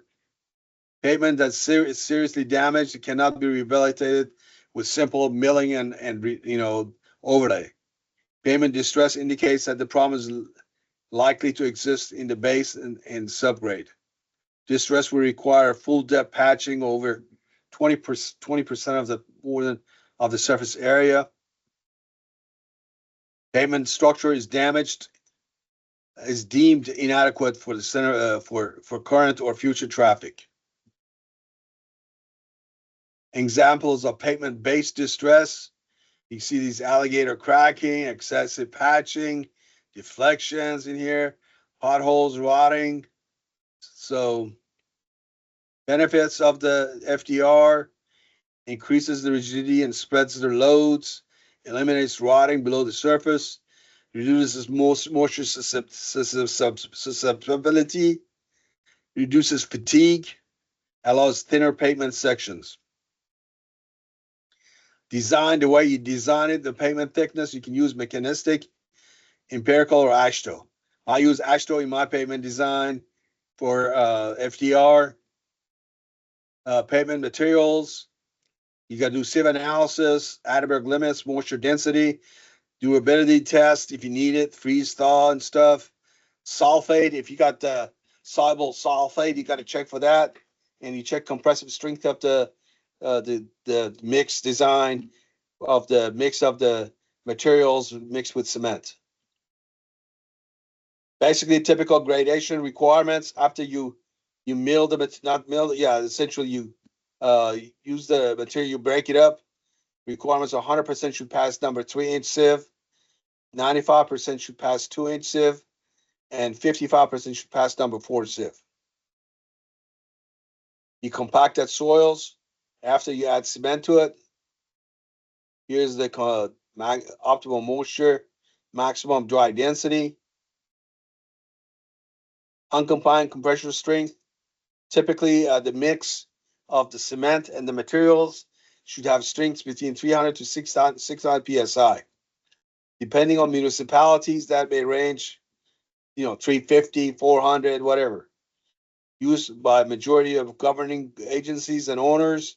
The strengths vary according to the project requirements. Proven strength and performance for both wet, dry, and freeze-thaw environments. Construction. This is our current paving. You got asphalt, base, and subgrade.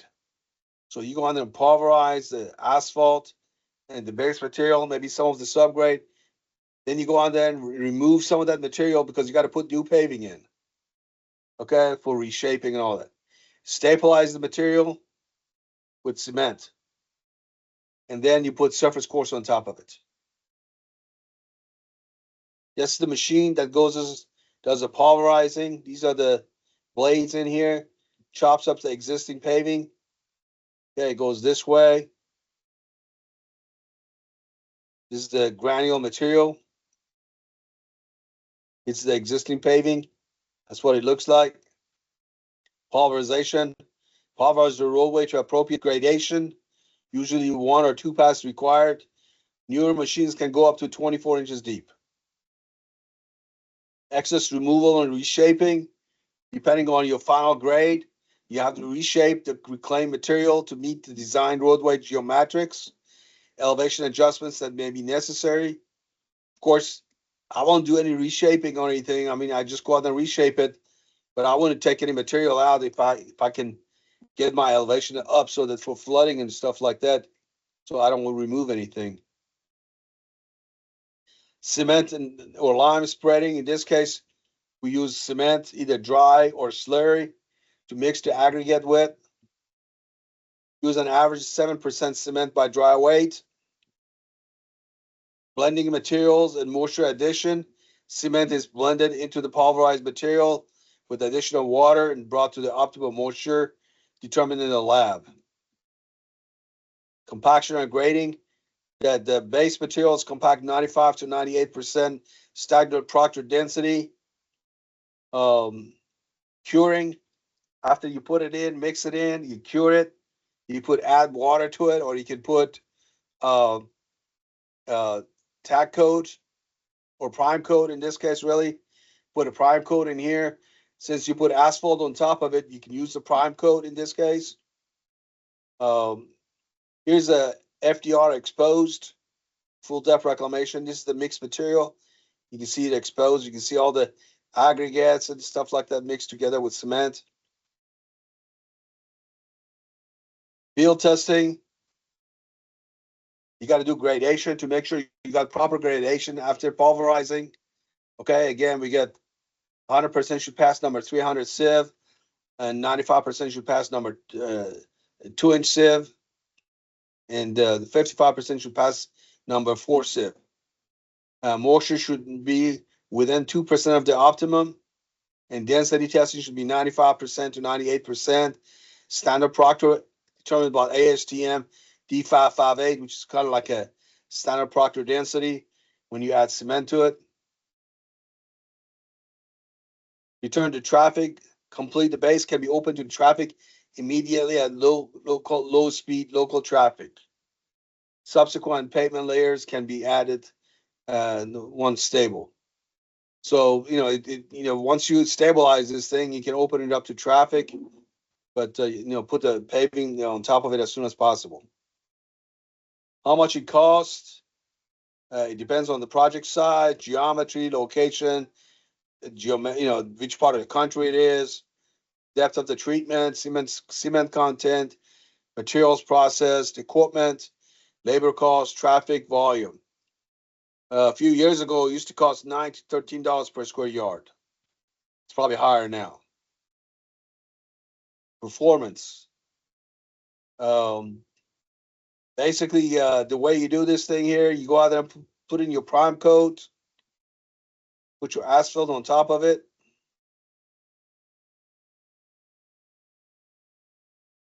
Compact the asphalt. Typical example is for poor soil, for like a major thoroughfare, you use 4.5-inch asphalt, 12 inches of FDR.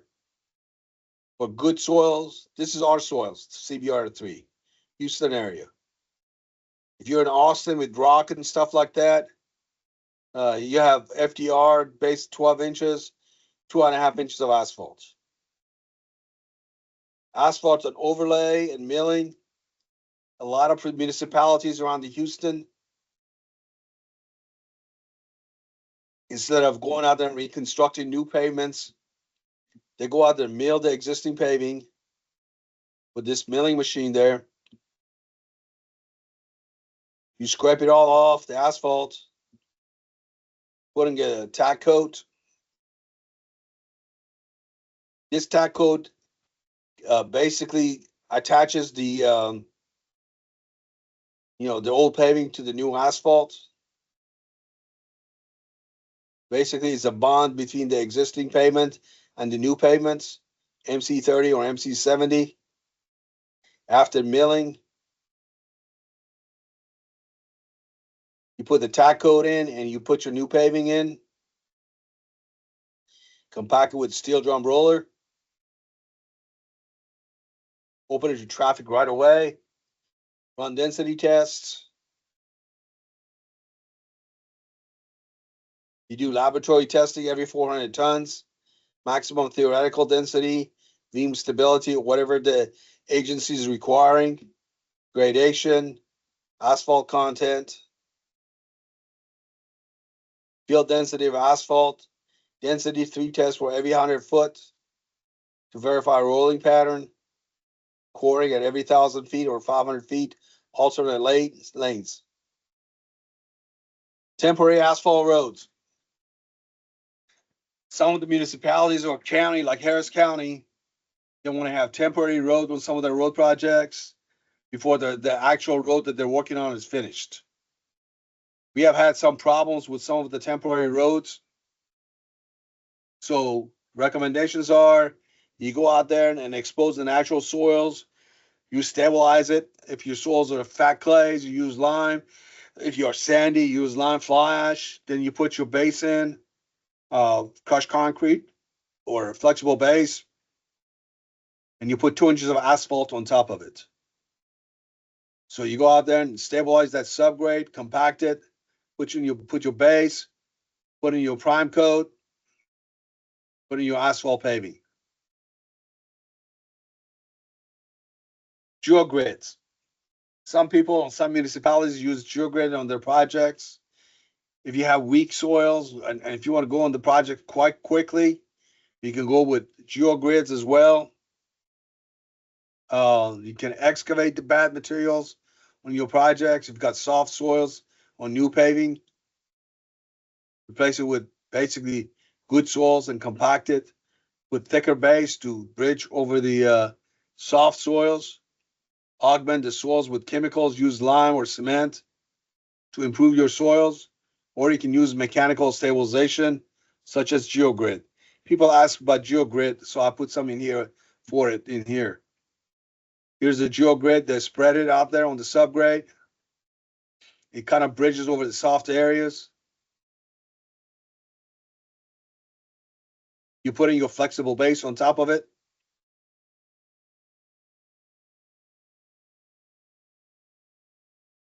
Basically, you got the geogrid and flexible base. When you put load on it, it doesn't affect the subgrade.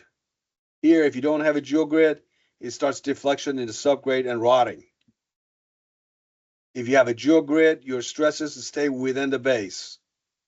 If you don't have geogrid, your stresses go into the natural soils, cause pavement failure.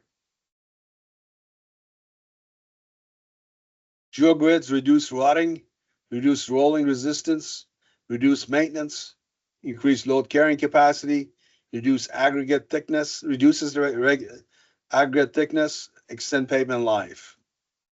This is a pretty good slide. I thought I'd put it in there from Tensar.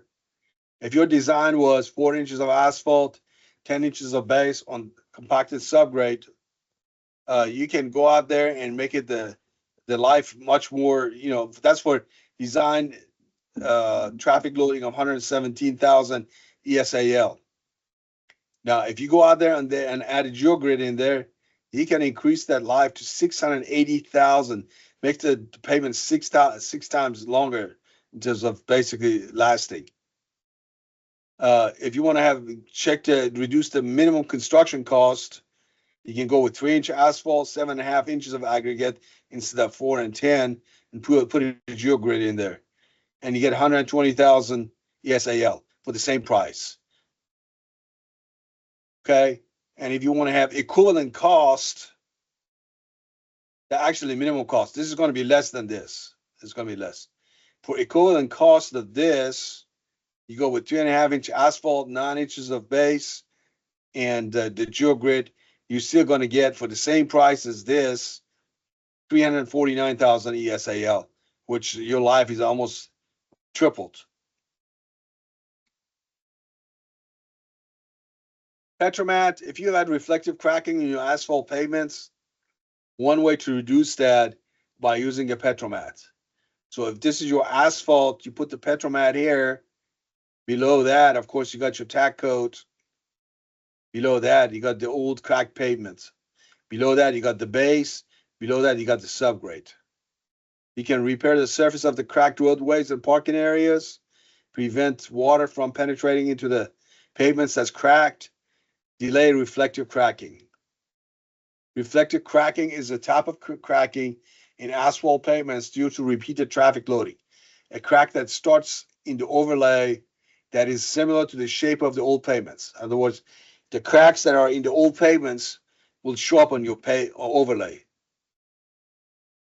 Petromat uses basically high quality uniform engineered fabric, rapid installation, uniform coverage, readily absorbs the asphalt tack coat, and convenient sizes to accommodate various surfacing areas, provides durable moisture barrier, significantly extends the life of the asphalt overlay, functional equivalent to 1.5 inches of asphalt, reliable long-term performance.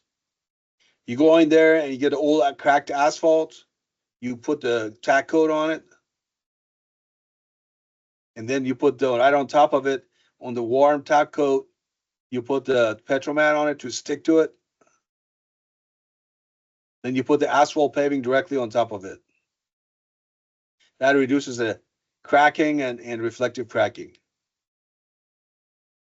A minimum of 1.5 inches of compact asphalt is should be placed over the Petromat.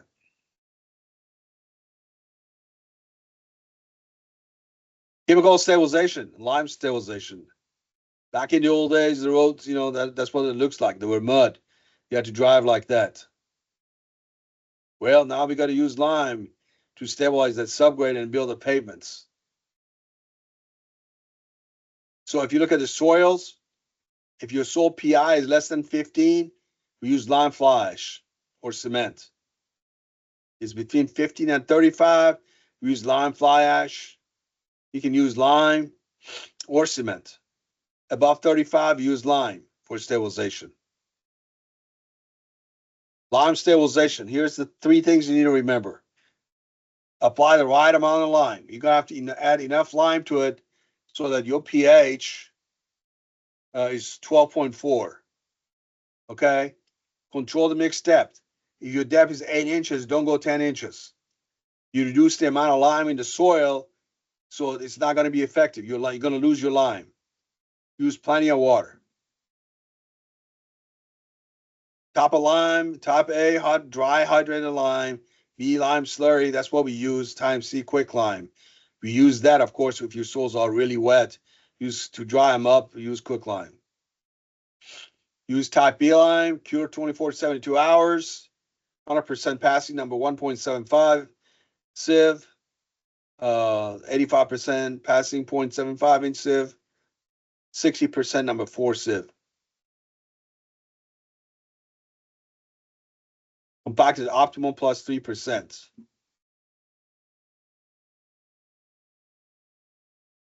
Here's the lime. Basically, go out there and scrape up all the grass and weeds and stuff.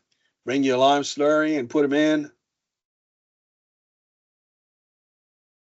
Add water if you need to. Let it hydrate 24 hours to 72 hours. It breaks down the clays. Pulverize it with the pulverizer machine. Mix it all up. This is the soil initially. That's what it looks like. Cure it for 24 to 72 hours to obtain optimum hydration. You pulverize it with the machine. That's what it looks like after it's lime stabilized. Looks like a sandy material. You do gradation after it's pulverized. You run gradation on it. Make sure the proper gradation occurs. Compact with a sheep's foot. Seal with a pneumatic. Run density tests. Make sure you got proper compaction. You got to do depth checks to make sure your lime is the correct depth. Again, if your stabilization was 8 inches and if your lime goes to 10 inches, that fails. That means you don't have enough lime to get the pH of 12.4. You go out there and add the phenolphthalein in there, in the soil. You apply that. You spray it on there. It gives you the depth. It's supposed to be 8 inches. You stay at 8 inches. You measure the depth. You got to do every depth check roughly every 50 feet using phenolphthalein. Density test every 50 feet. Gradation every 50 feet. It's a lime stabilized subgrade. You put the chairs in. You got to pour the concrete right away after your stabilization. We don't want to develop these cracks. It sucks the moisture out of the concrete, develops reflective cracking in your concrete. It's not acceptable. Pour the concrete right away. This is not acceptable. This is not acceptable. Not acceptable. You got to remove the steel, apply the lime, make it wet again. Proper compaction. Mix designed for lime stabilized soil. You got to add enough lime to get it less than 20. But the better test is using pH tests. You make sure you get a pH of 12.4. This is a lime content added. pH, you want a 12.4. In this case, you need somewhere about 6% lime to get a pH of 12.4. Or you can do the PI method. You got the PI of the natural soil in here, and percent binder is percent passing number 40. Let's say 70% passing number 40. PI of 40, you need 6% lime. It's a TxDOT method for determining lime content. Cement stabilization or the fly ash modification. You can use a type C Cement type C150- type 1. It could be mixed dry or slurry. Apply water. Compact near optimum. Compact within 2 hours. Okay, this is not like lime that you got to let it sit 24 to 72 hours. You're going to add this stuff and compact within 2 hours. Remove the grass and weed and scrape it off. Add water. Dry method, you can apply the lime in powder form. But nowadays, mostly everybody add the lime in slurry form. What am I say lime? Cement. You apply the cement in the slurry form. So you mix it in with the soil after you apply the cement in there. You pulverize them together. You get a sample for gradation. Make sure you got proper gradation. Compact and finish within 2 hours. You compact it with a sheep's wood, seal it with a pneumatic roller. Run density test. 95% of standard proctor density. Make sure you got proper compaction. Micro cracking. When you cement stabilize soils, the soil becomes very hard and rigid. So what you do is you go in there and you do what's called micro cracking. You get a steel drum roller within 48 hours. You go over the cement stabilized area and with a steel drum roller. 48 hours after stabilization. This induces micro cracking that relieves tensile stresses. The base stiffens and recovers. This is called autonomous healing. But what it does is reduces the reflective cracking of the stabilized subgrade. So you cement stabilize, you go out there with within 48 hours with a steel drum roller vibratory, you put a vibration on the highest level and develop cracks. The cracks heal by themselves, and then you put the paving on top of it. That way you don't get reflective cracking. Lime fly stabilization. Use a regular type B lime slurry, fly ash, type C or F. Apply lime fly ash. You can do it in a single mix. Compact within 2 hours. No more than 6 hours after adding mixing of the last stabilization agent. You apply the lime, you pulverize it, bring in the fly ash, put it dry, add water, complete compaction within 2 hours, and not more than 6 hours after adding and mixing the last stabilization agent. You pulverize everything. You run your gradation. Make sure you got proper gradation. You compact it with a sheep's foot.